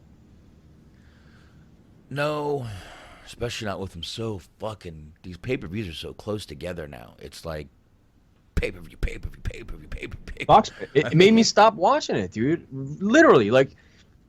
And this is subconsciously. I didn't even notice this till like literally right now. I'm thinking about it and I'm like, dude, ever since the brand split and like 18 pay-per-views a month and 24 hours of WWE a week, like I tuned out. And I enjoy like when I watch Raw or whatever, you know what I mean? It's not like I'm like, oh, this is shit, I'm not going to watch it. It's just honestly, there's so much of it that I'm subconsciously just tuning out because I just can't handle it. You know what I mean? Yeah, I mean, supposedly we're going to be getting 19 pay-per-views a year now. 19 a year. Killing me. I don't even want to get a bang for my buck, dude. Come on. Just give me a fucking 1 pay-per-view a month and I'm fine. I don't need a pay-per-view for $2.99. Come on, dude. $9.99 is fine. I'll pay you that $15. Just do 1, put on some Ring of Honor, some indies. It'll be some cool shit, dude. Come on. More than 1 is overkill. Yeah, probably. But I don't know. I mean, we'll see what happens. 3 matches, 3 Hell in a Cell matches. Yeah, it's basically fucking Lethal Lockdown, but I mean, how many? Fuck. That's this weekend, isn't it? No, I thought it was next weekend. It's next weekend. There's no pay-per-view this weekend, is there? No. Ugh, thank God. But I guess let's move on. Lucha Underground is starting to tour, which will be amazing because they'll come to Philly eventually. October 23rd, they will be in Phoenix, Arizona. October 30th, they're going to be in Houston, Texas. And November 5th, they're going to be in San Diego. Right. Yeah. I mean, not huge traveling, but it's a start.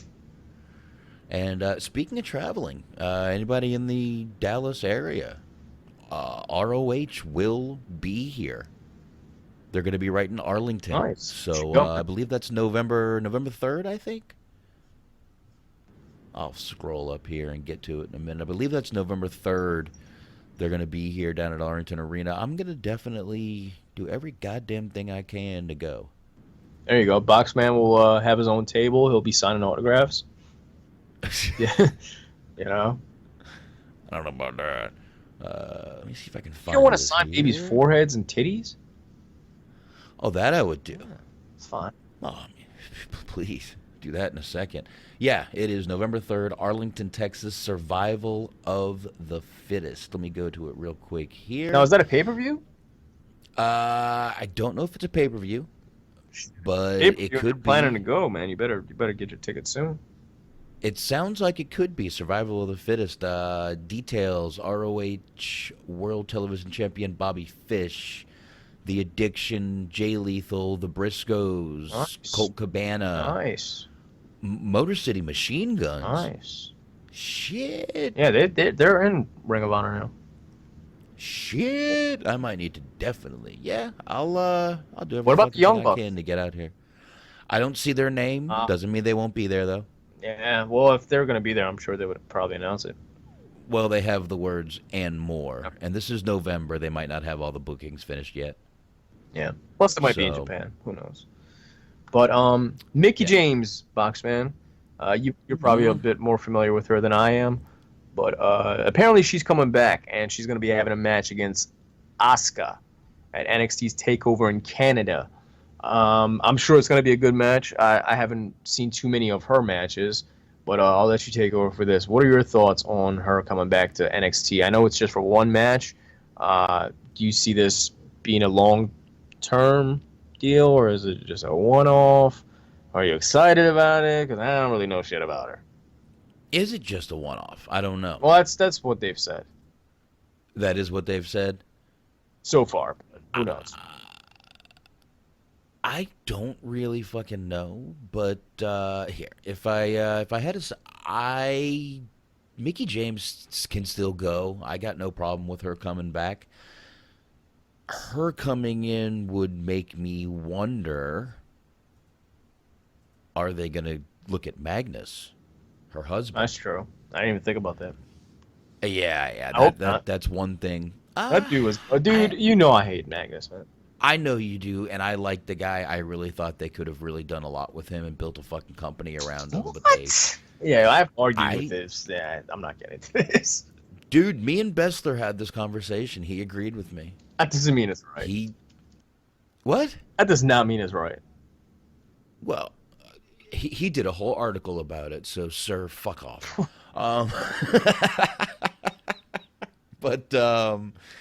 Yeah, I mean, Mickie, geez, another one with a great ass. How can you not like her coming back? Nice insight, man. Look, how many times have I told you what I watch women's wrestling for? That's it. Why do I want to watch Alexa Bliss? Because she's got a hot ass. Yeah. Well, she's legally a midget, so. She really is tiny. She has no choice but to have an ass. But she's so hot. Jesus Christ, that girl just gets hotter every time I fucking watch. She came out with a little Freddy Nightmare on Elm Street outfit on and shit. Yeah. It's pretty cool, man. She likes doing all that cosplay shit, which I'm fine with. Yeah. All right. No problem. We got 3 more news bits over here. 2 are pretty major, so I'll save those for last, I guess. But Paige, apparently, she wants to get married to Mr. Del Rio. I don't know. He's still married to some other chick, though. I don't really know what's so. And she's flipping her shit out about it. Like, he's still married, you home wrecking cunt. So, dude, I think she's 22 or 24 or some shit. I think 24 sounds right. It's so crazy, though, man. He's like 40-something years old. I'm sorry, this is not normal girl behavior. No, clearly. I mean, Boxman, not to put you down or anything, but you're around his age. Would you be dating a 22-year-old girl? Like, can you imagine doing that? I'm 29 and I can't even imagine fucking with a. I'm not talking about banging a 22-year-old. I'm talking about straight dating, like wanting to marry a 22-year-old.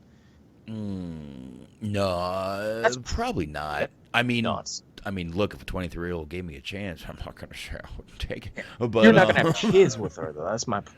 No. Or 24, whatever. No. She's 5 years younger than me, and 5 years ago, I was not in the same state of mind that I'm in now. So I can only imagine being 40 and dating a 24-year-old. Yeah, I mean, my girl's 7 years younger than me, and people look at me like, wow, dude, that's pretty big difference. I'm like, no, it's not. But she, dude, there's something not right with Paige right now. She is like in a manic state right now, if you ask me. To me, you want to honestly know, she looks like she's fucking bipolar and off her fucking meds, if you ask me. I think she's deeply in love. Honestly, I think she's gone nuts because of. She's acting like she just lost her virginity to a fucking senior and can't let him go. Yeah, well, not to sound weird or anything, but he's probably dicking her down right. I'll tell you, that dick must be fantastic. It's fantastic. That's fantastic. Fantastic. No, seriously though, he's probably dicking her down right. I mean, that's probably what it is. You know? She never had an experienced man, I guess. Hey, well, that's what happens when you go out with a bunch of fucking guys who were, in shitty bands who were banging everything else on the fucking road. Yeah. That are on like 100 different drugs that probably can't even get it up. You know what I mean? Yeah, they don't want to fuck you. They're fucking 30 other girls in the next fucking town they're going to in the next fucking 4 nights. Yeah. And they should be. That's what fucking rock and roll is. Even though they're barely singing rock and roll, but. Yeah. All right. Well, let's get into the big news. Do you have anything else? I think the big news is what both of us were going to talk about. Yeah, I guess let's talk about Bill Goldberg. Oh, okay. Talk about that, and then we'll get into the other one. Yeah, okay. I figured I'd say that one for last, because that'll probably be a bit cool. But Goldberg. But dude, I was never a huge Goldberg fan as a kid. When Goldberg came out, I was like 14, so I was like right in my prime of watching wrestling, and it was all right. But I was more of like a Austin, Rock, Mick Foley, those type of guys. That crowd reaction, though, I will not take that from him. Yeah. You can't take that. That was, if he didn't get the chills, I'll tell you the truth, I did. I had the chills when he came down. It was just so nostalgic for me. Yeah. Yeah. So. And you know what? Everybody can say what they want about Bill Goldberg. Obviously, he was not a wrestling fan. He said it numerous times. But he seemed very passionate and thankful. I mean, he kissed like 50 kids.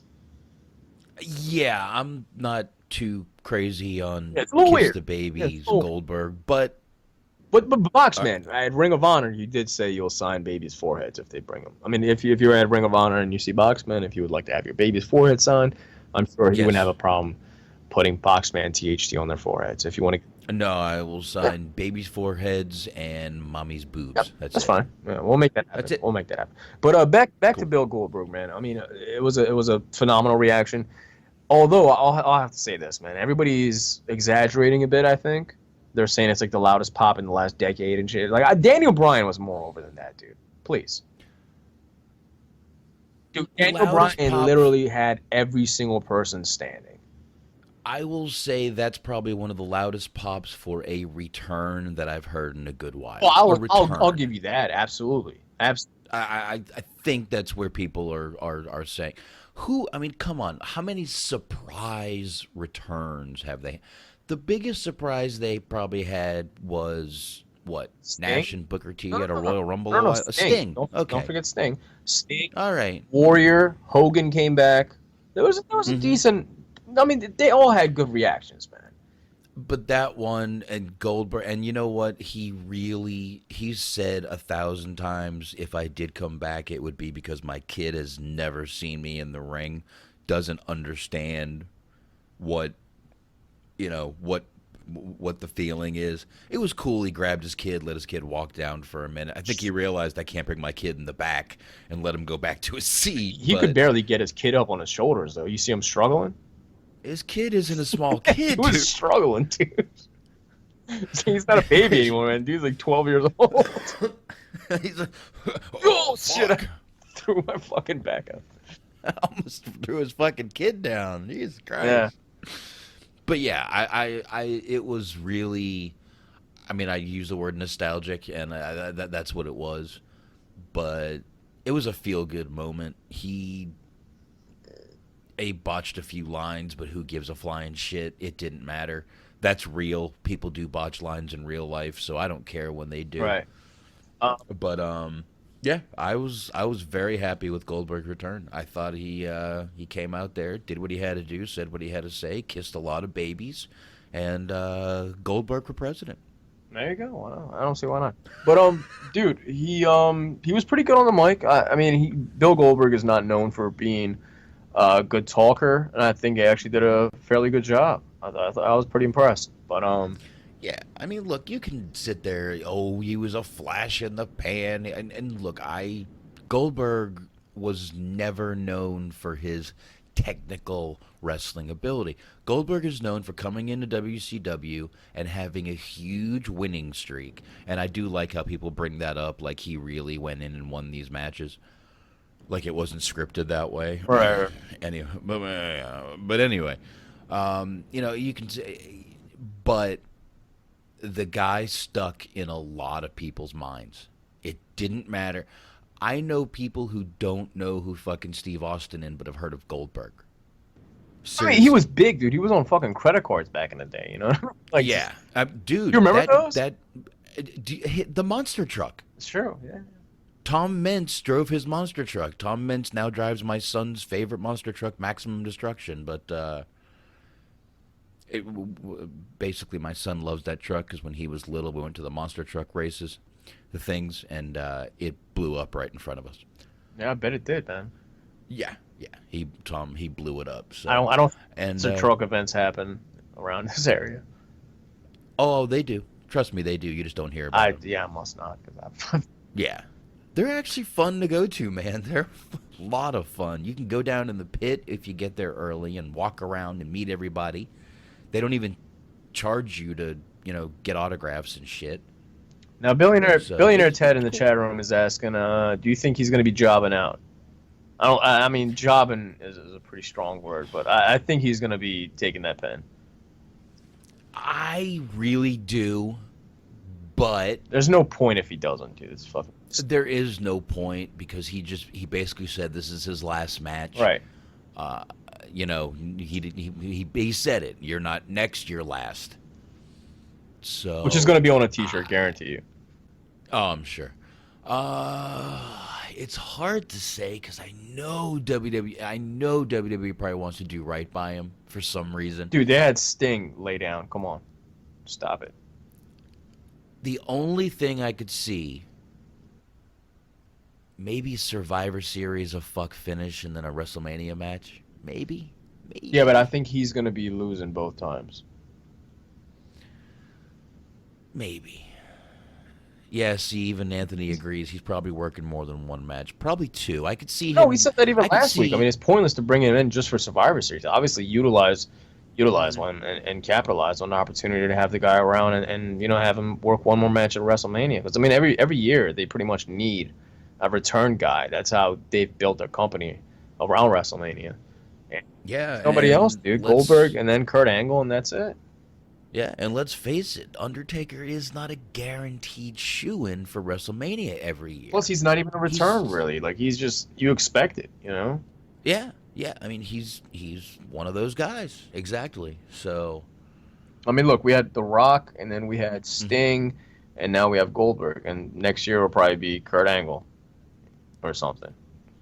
might be. And I believe he would get the same kind of pop that Goldberg got. Kurt And Angle, and I if think he- next year they'll probably do Brock Lesnar and Rock. Yeah. If this Yeah, year. that'd be nice. That'd be fine. Yeah. So, I got no problem with that at all. Do you see any because I mean it's happening in Canada, right? Mm-hmm. Yeah. The pay-per-view. Now Bill Goldberg is obviously responsible for Bret Hart retiring.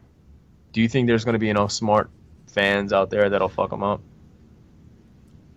That's been said, that being in Canada, him taking Bret out. Yeah, I mean, it's all over the internet. Boo. Everybody's like, I don't Yeah. smart fan. I think they might, man. I don't know. They may give him shit, but I think once he hits a fucking spear, the crowd will go fucking nuts. Let's face it, the crowd are a bunch of sheep if you do it right anyway. Dude, how funny would it be if the crowd just wanted to be dicks, and as soon as Goldberg came out, they just started fucking doing like the Ryback chant or something like that? Oh, they may. Dude, that would be They fucking may. hilarious. Can you imagine that? Fucking, he comes out, feed me more, feed me, and they're expecting Goldberg chants. This fucking dude comes out. That shit would be the saltiest thing ever in the world. Oh, it would be horrible. Poor fucking Goldberg. That would probably be the most embarrassing thing in front of his son if they did that the first time this guy returns in like 12 years. He comes out, feed me more, feed me more. Oh, Ruthless. that would be fucking ruthless. I don't know. I guess we'll have to see, but I don't know. They'll probably give. I mean, with the pop he got, I don't think it'll matter. I really fucking don't. He got 3.118 million viewers. Yeah, Goldberg definitely popped the ratings. Not really, though. I mean, the first hour was bigger than that. Really? Yeah. I think people were expecting the first hour for Goldberg. Maybe, I guess. I think so. I think they were expecting it, and then when it didn't happen, everybody realized that it was going to be later in the show. Yeah. All right. Well, let's save the. We've obviously saved it for last, but let's get into it now, I guess. Well, here, real quick before I do that, it's that time of year, everybody. The rumor that WWE is seriously considering turning John Cena heel. Oh, that's right. It's that time of year again. I just want to bring this up real quick because if you really think about it, this right now would be the ultimate time to turn. Absolutely. I was going to say the same thing, dude, because right now the company's not depending on him. Like, I honestly forgot Cena's around. I haven't seen this dude wrestle for like 3 months since I don't watch SmackDown, so I don't even know this dude exists. And, like, obviously the company's fine with it, you know? So if they're ever going to do it, right now is the time. He's not the main guy anymore, you know? He's barely on TV. He's leaving. They're starting. You have to turn a guy heel eventually. Right now is the perfect time, dude. Just do it, you know? Yeah. Right now is the time. They're focusing on different people. Cena has made it clear that, you know, he's looking to wind down. And this wouldn't be a bad idea. This would be a great thing. And, you know, this, I can't say it enough. This would be the time. If they don't do it, probably within the next, like, 6 months, give up. It'll never happen. Now, Anthony's saying Cena is still the main guy. He's the main guy when it comes to doing the events and all the charities and stuff. But he's not the main focus on television. He's not anymore. Especially not on SmackDown. They're focusing more on, AJ Styles and Dean Ambrose are really the two main focuses of SmackDown right now. So, Cena wasn't even there this week. And I believe he's taping another TV show this whole month. So now he's asking who right now is being pushed at his level on TV. At his level, anybody on Raw that's fighting for the title, they're all on his level. And it is going to take so long to have someone be at that Cena push level. No, push level. Right. He's going for the title. So technically, Seth Rollins is at his level because he's fighting for the same thing on a different show. It's same shit. Oh yeah. But I know what I think. Anthony's basically saying, like, you know, with the machine behind him, like that. Well, they have 40. It's going to be a while. They have 40 puppies in training right now to basically replace Cena because he's going to be gone in the next 2 to 3 years. You know, like he'll come back WrestleMania and shit, but he's already basically withdrawn from wrestling and trying to tap into other ventures. But he'll be back for Royal Rumbles and WrestleManias for the next probably 10 years. But this guy's not going to be on TV every week. They're trying to replace him. It's clear as day, man. Yeah, I agree. Like I AJ think Styles. AJ Styles is a guy that they're probably going to depend on for the next 5 years. You know? Yeah. And you know, they're even focusing more on The Miz right now. Yeah, but I don't see really carrying the company though. He has before, and but that was like I've the worst always shit said, ever. Apparently, I know, but like I've always said, The Miz is there, and I always have to explain this. He is a workhorse for WWE. If they tell him to go do a fucking TV show in Saskatchewan, he's gone. No, I agree.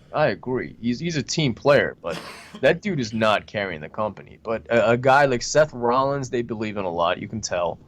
Seth Rollins, AJ. Roman Reigns, and AJ. Those are probably the main three. James Ellsworth. Dude, honestly, fuck me, man. All right, we talked about that with J-Cat. We don't have to get into this. it again. And this is how you can tell that they're fucking desperate, man. You know you haven't invested enough guys, and you've only invested in Cena for the last 15 years. When your main event, you have to bring in a jobber from fucking like Maryland. You know, come on. Yeah, Anthony's obviously like that dude's number one fan, but I'm not into that shit, man. I like the guy. I don't know. I said it before. I have no problem with what they're doing. If he's cashing in, more power to Mr. Ellsworth. I hope he gets every penny. I've already said it earlier. I don't care. Like make your money. I have no fucking problem with that. I'm just saying I'm personally not entertained by it. I'm sorry. I'm not. I don't find it entertaining. It's cool. Like I said, it's a cool story. It's not something I want to see every week, though. Which is not going to happen anyway. But I'm just saying, it's not. I don't believe in this guy like Daniel Bryan. You know, kind of like. Well, J-Cat thought he was serious, but there has been guys like I know Tom on the Facebook was dead ass serious when he was talking about fucking like Ellsworth being able to be the next Daniel. Oh, come on, dude. Come on. Are you fucking kidding me? It is what it is, but I'm enjoying it. Ellsworth is fun, and like I said, dude, if you haven't listened to his interview from Wrestling Soup, get on there get on their website, get on their feed, check it out. Yeah. He's But he sounds really like a down-to-earth guy. He really sounded like a good dude. That's what I'm saying. Like, I like the guy. I'm just not entertained by him. You know what I mean? And the T-shirt it's horrible. Like, I don't even know why they bothered with that. I'm hoping they were just testing to see if it'll sell. Yeah, if you want something to sell, though, you have to put in some effort, man. Boxman, you know they have a design team, sir. Oh, I know. Do you know how many graphics they need for the WWE Network? They have a fucking staff full of this. They probably have a whole floor of designers. You tell me that shit was done on Photoshop in 30.5 seconds. Come on. Yeah. Probably not even. They just literally snapped a fucking picture. Dude, you were around printing and shit, right? You know this. It's a lot of money to invest in those T-shirts, you know? Well, it's the plates and everything that you have to do for. I know it is. You got to make it look good, man. If you want it to take off, if you want it to sell, make it look good. You have people on payroll for that. Yeah, it does look pretty cheesy. I'm not gonna fucking lie. It looks cheesy, but I don't know. Like I said, we got an Ellsworth a little bit on the JCat thing, so we don't need to get into it much. Yeah, I know the chat room was pretty dead tonight because of the whole debate and stuff. So if you're just tuning in now, definitely go ahead and listen to it on iTunes and Stitcher Radio. Listen to the download. JCat was on the first hour. Great time as always. I'll be on his show next month. Boxman is obviously welcome to join in anytime he'd like if he wants to watch some indies and some CZW. But yeah, it'll be fun, man. We'll have him back on in December, so check that shit out. Nice.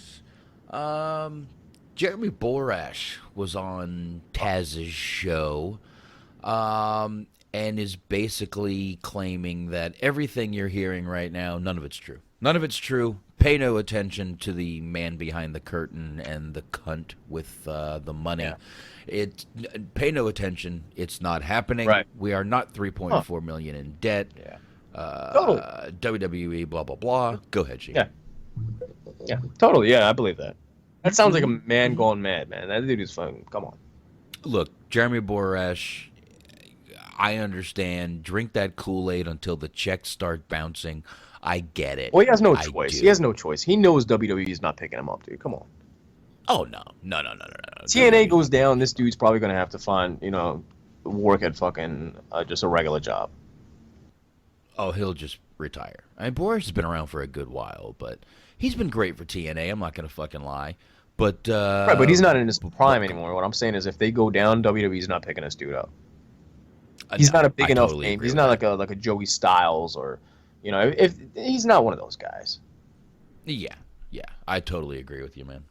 They're not picking him up, but yeah, he's WWE is buying us, we're getting sold. None of it's true. Dude, so I'm telling you, what did I say last week, man? Watch this. This is definitely going to happen. WWE is just going to buy them out of their debt. They're not going to pay them a fucking dollar more. If their debt I don't think they will. If they do, but that's what it is. They're not paying any more money.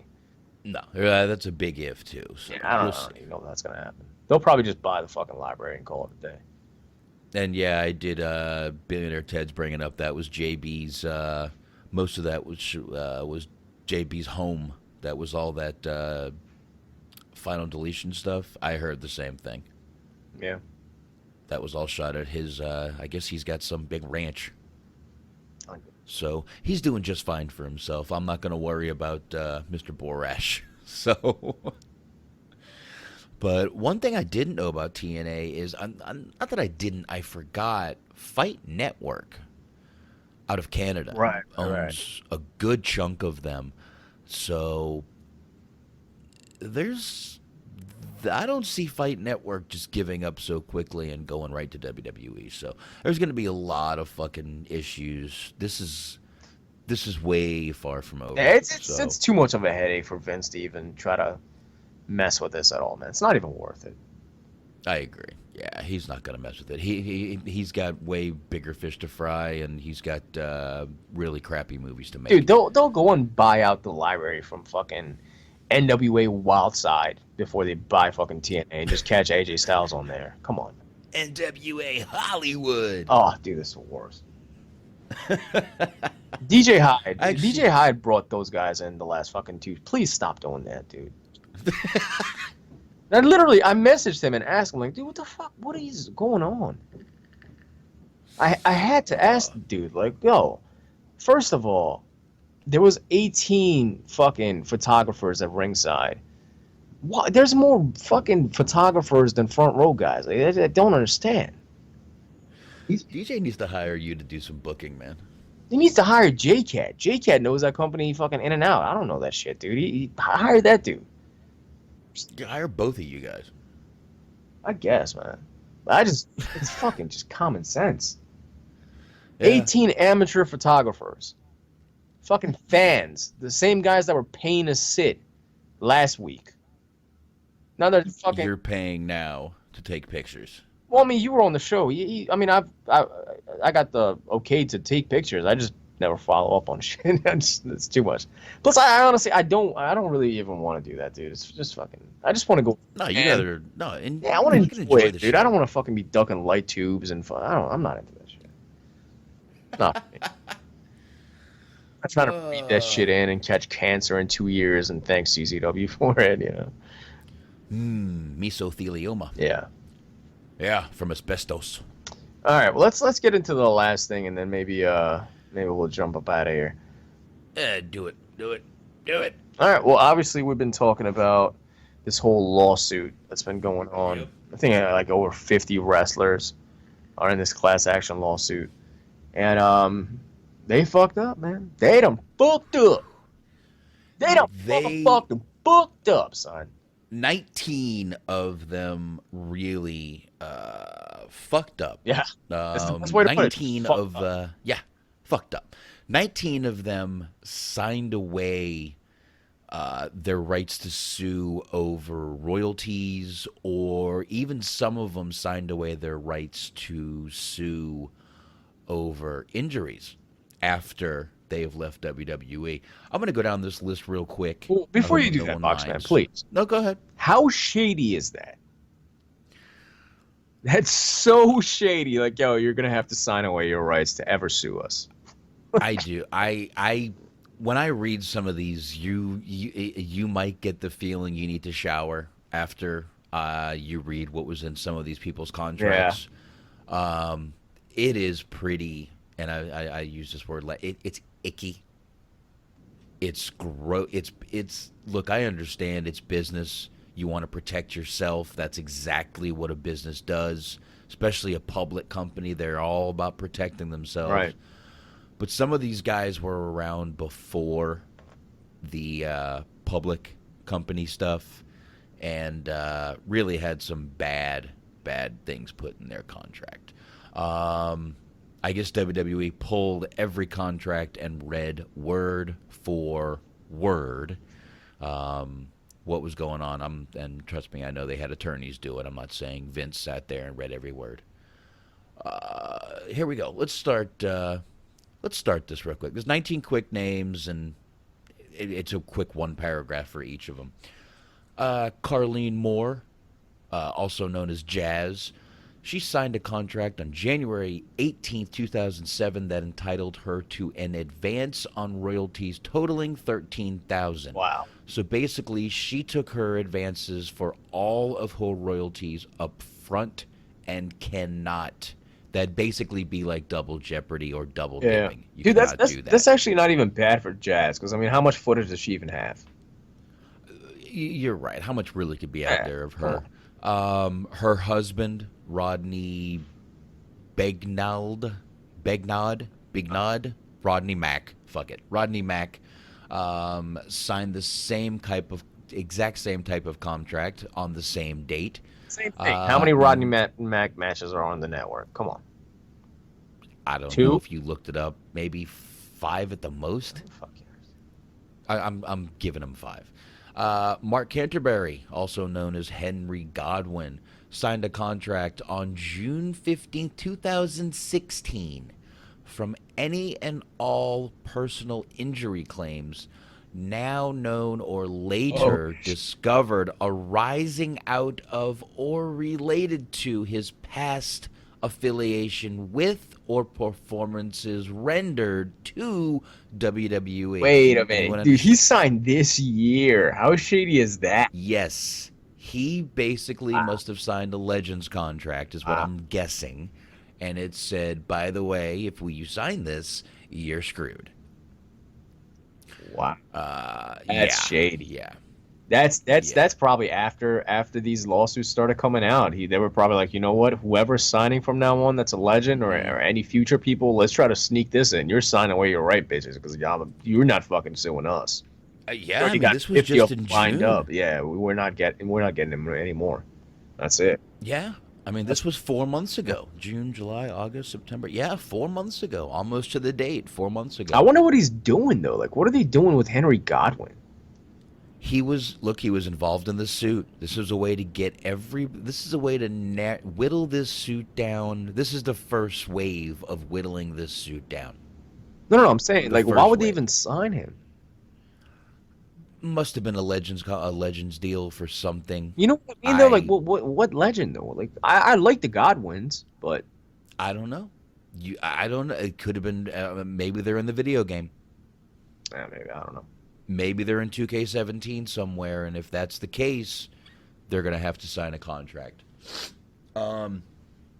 Next up, we got Brian Emmett Clark Jr., Adam Bomb, Brian Clark, signed a contract stating that effective January 9th, 1996, he released Titan Sports, which is WWE's former name, from any future claims after he was released by the company.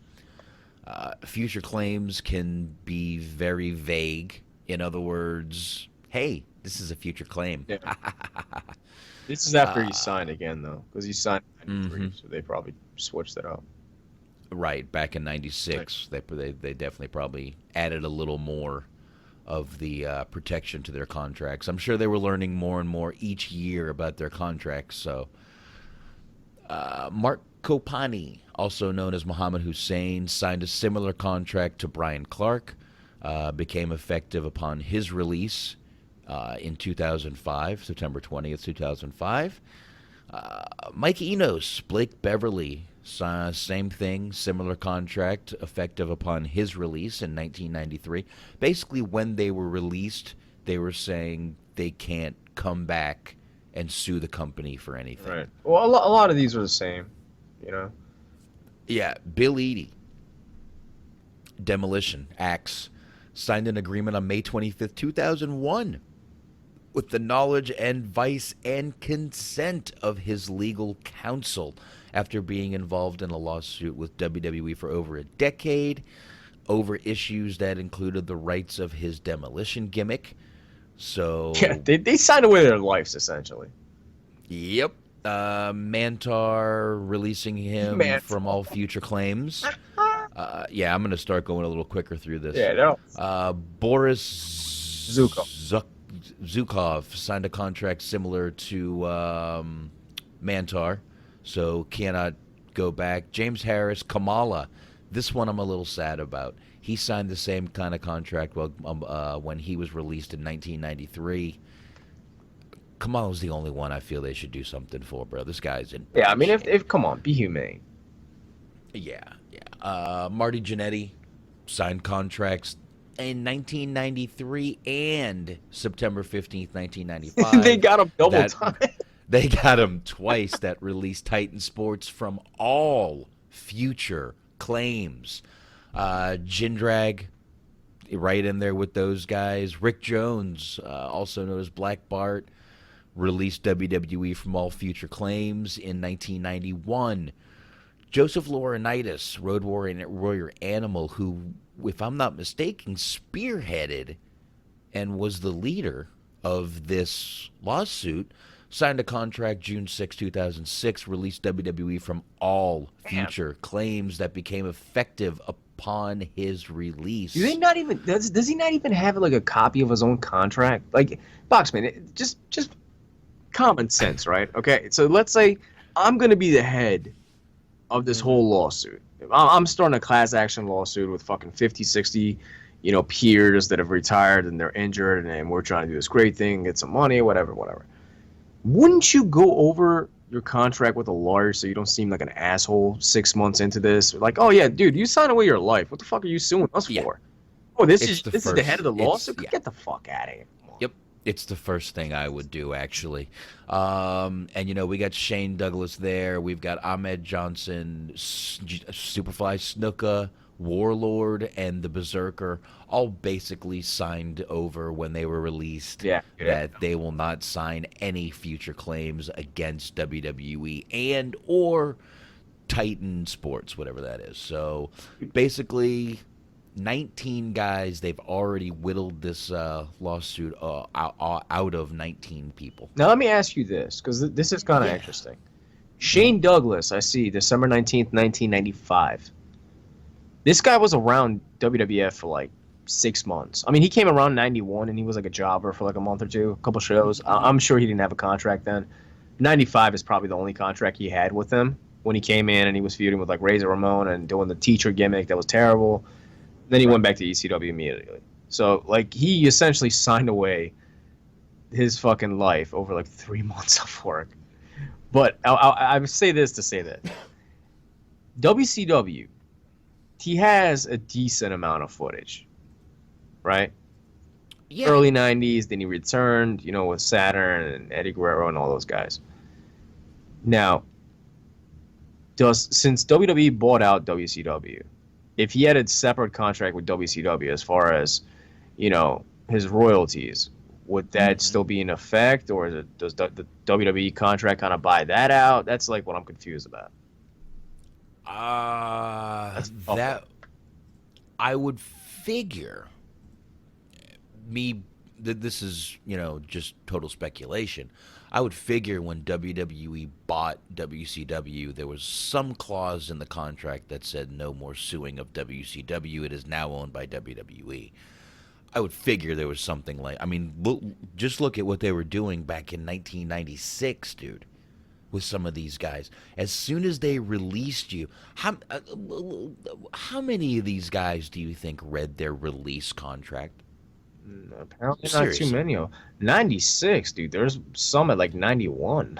91, yeah. 19. Yeah, you're right. Right here, 1991 for Black Boris. Bart, 91. Mm-hmm. Yep, 1995 for Shane Douglas, and you know what's sad, but you know what's probably happening? Guys like Drew Gulak is probably signing contracts like this right now in 2016. Oh, a lot of these guys. You know why? Because they've watched them. They're like, oh, you're a CZW guy. Oh, you were taking chair shots for 6 years? Yeah, dude, you're not coming in here and fucking suing us in 2 years when you're sitting down, Like, this is not happening. Yeah, sign that over there. Thank you, sir. All right, we're going to use you for a couple months and, Yeah. And, I'm sure a lot of these guys in their releases now have that clause where they can't come back and sue WWE. Like I said, man, you can't shit on a company for protecting themselves. Is it shitty what they're doing to a couple of these guys? Look, I see Kamala's name on here. I feel bad for Kamala. Yeah, that's the one that they should. There might be one more on here that I felt bad for. But mainly Kamala. Look, everybody knows Kamala's been through a lot. He's, had a couple amputations, and he's in bad shape. I would like to see WWE reach out to him and, hey, we'll do a little bit for you here. But, a lot of these guys on this list, dude, just jumped on a class. Yeah. Kamala's the only one. Look. Berserker, nobody knows, but I'm guessing he's probably okay. Warlord, I've seen him recently. He's great shape. He's fine. Yep. Jimmy Snuka, fucking murderer. Who gives a fuck? Ahmed Johnson, he's fat as ever, but he's probably fine. Shane Douglas recently was wrestling last weekend, so he's fine. Road Warrior Animal Facebooks every day, and he does videos, so he's totally fine. Black Bart, don't know. Mark Jindrak, he's probably fine. Marty Jannetty's in terrible shape, but it's because of drugs. I don't. Mark Jindrak is in. Isn't he? I believe Jindrak is down in Mexico, and he's a huge star. Yeah, so he's fine. Kamala's the only one. Boris Zukov, he's fine. I've seen some recent pictures. Actually, he was at the signing that I was at ECW. Oh, okay. Mantar, he's fine. Dude. He recently wrestled at PWS. Demolition Axe, he's old, but he's fine for his age. Beverly's, who knows? Muhammad Hassan, he was fine. Adam Bomb, recently saw pictures of him. He's fine. Henry Godwin, apparently, he's fine if he signed a contract in 2016. Rodney Mack and Jazz, they're fairly young. Kamala's only... How do you sign a contract 4 months ago and then jump on a lawsuit? How the fuck do you do that? Yeah, what balls? Yeah, that's insane. I don't. You know what? I'm not even gonna say the balls. That's scummy. So I mean, according to this, they've been doing these contracts for 15 years now. Yeah. And when you're released, you sign a contract. And like I said, how many guys do you think really read those? How many guys do you think are on the indies right now that sign away those? Like Adam Rose probably did. Ryback probably did. All these dudes probably got fucked. Oh, I'm sure a lot. Yeah. Jindrack is Marco Corleone in Mexico. He's very popular down there. Okay. Boxman, let me ask you this real quick before we jump up out of here. What the hell happened to Tyler Breeze? I feel like I haven't seen this dude for like 4 months. Vince hated the gimmick. It was going around that Vince didn't get or understand the gimmick. And it sucks. You know why? Because I was just starting to like it. I just realized he's doing Zoolander. And I was liking it. Dude, he's great. Yeah, that's true. I mean, I really think he should be in the cruiserweights. I think he'd shine. He should, and maybe they'll stick him in there eventually, but I don't know, man. Well, he was on SmackDown with Fandango as a team. They got picked, but I mean, I haven't watched SmackDown, but I feel like I haven't seen any clips of it on YouTube either. I just feel like I haven't seen this dude forever. Have you seen him? I think they were on like the first week and like first 1 or 2 weeks, like and that was a half ago. That's crazy. Dude hasn't been around for like 6 weeks. That was really it, though. Damn. Well, hopefully they send him to Raw and use him as a cruiserweight, because I think he would tear shit down there. That would be good, man. I didn't even think about that, but yeah, that'd be a good fucking idea for him, man. Yeah. All right. Well, you got anything else you want to talk about before we get up out of here? No, man. I think we're good for tonight. Yeah. All right. Well, you can check out Wrestling Soup Thursday nights, 9:30 p.m. Eastern Time. WrestlingSoup.com, and on WrestlingSoup.com you can find us as well as iTunes, Google Play, Stitcher Radio, YouTube, Mixlr, and Facebook, Twitter, all that good stuff. Once again, thank you to JCat, Yakuza Kick Radio, and also quick little shout out and best wishes to the guys over there at In Your Head. I heard some they were having some arguments between Incher and Jack, so best wishes to those guys. They've been doing this shit for like, I don't know, fucking like 16 years, so I would hate to see something go down over some petty shit, but shout out to them. With that said, we will catch you next Wednesday, hopefully. If there's any scheduling conflicts, we'll figure shit out, but so far, so good. We'll figure it out. There you go. I don't think I can say goodbye any better than that. Right. So on that note, goodbye. See y'all next week. And that's it.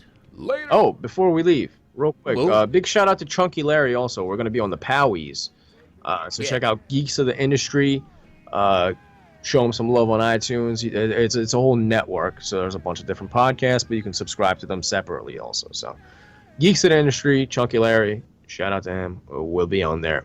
Peace. Pack her ass, my good man. Time to kick back, take some biz, and smoke some weed.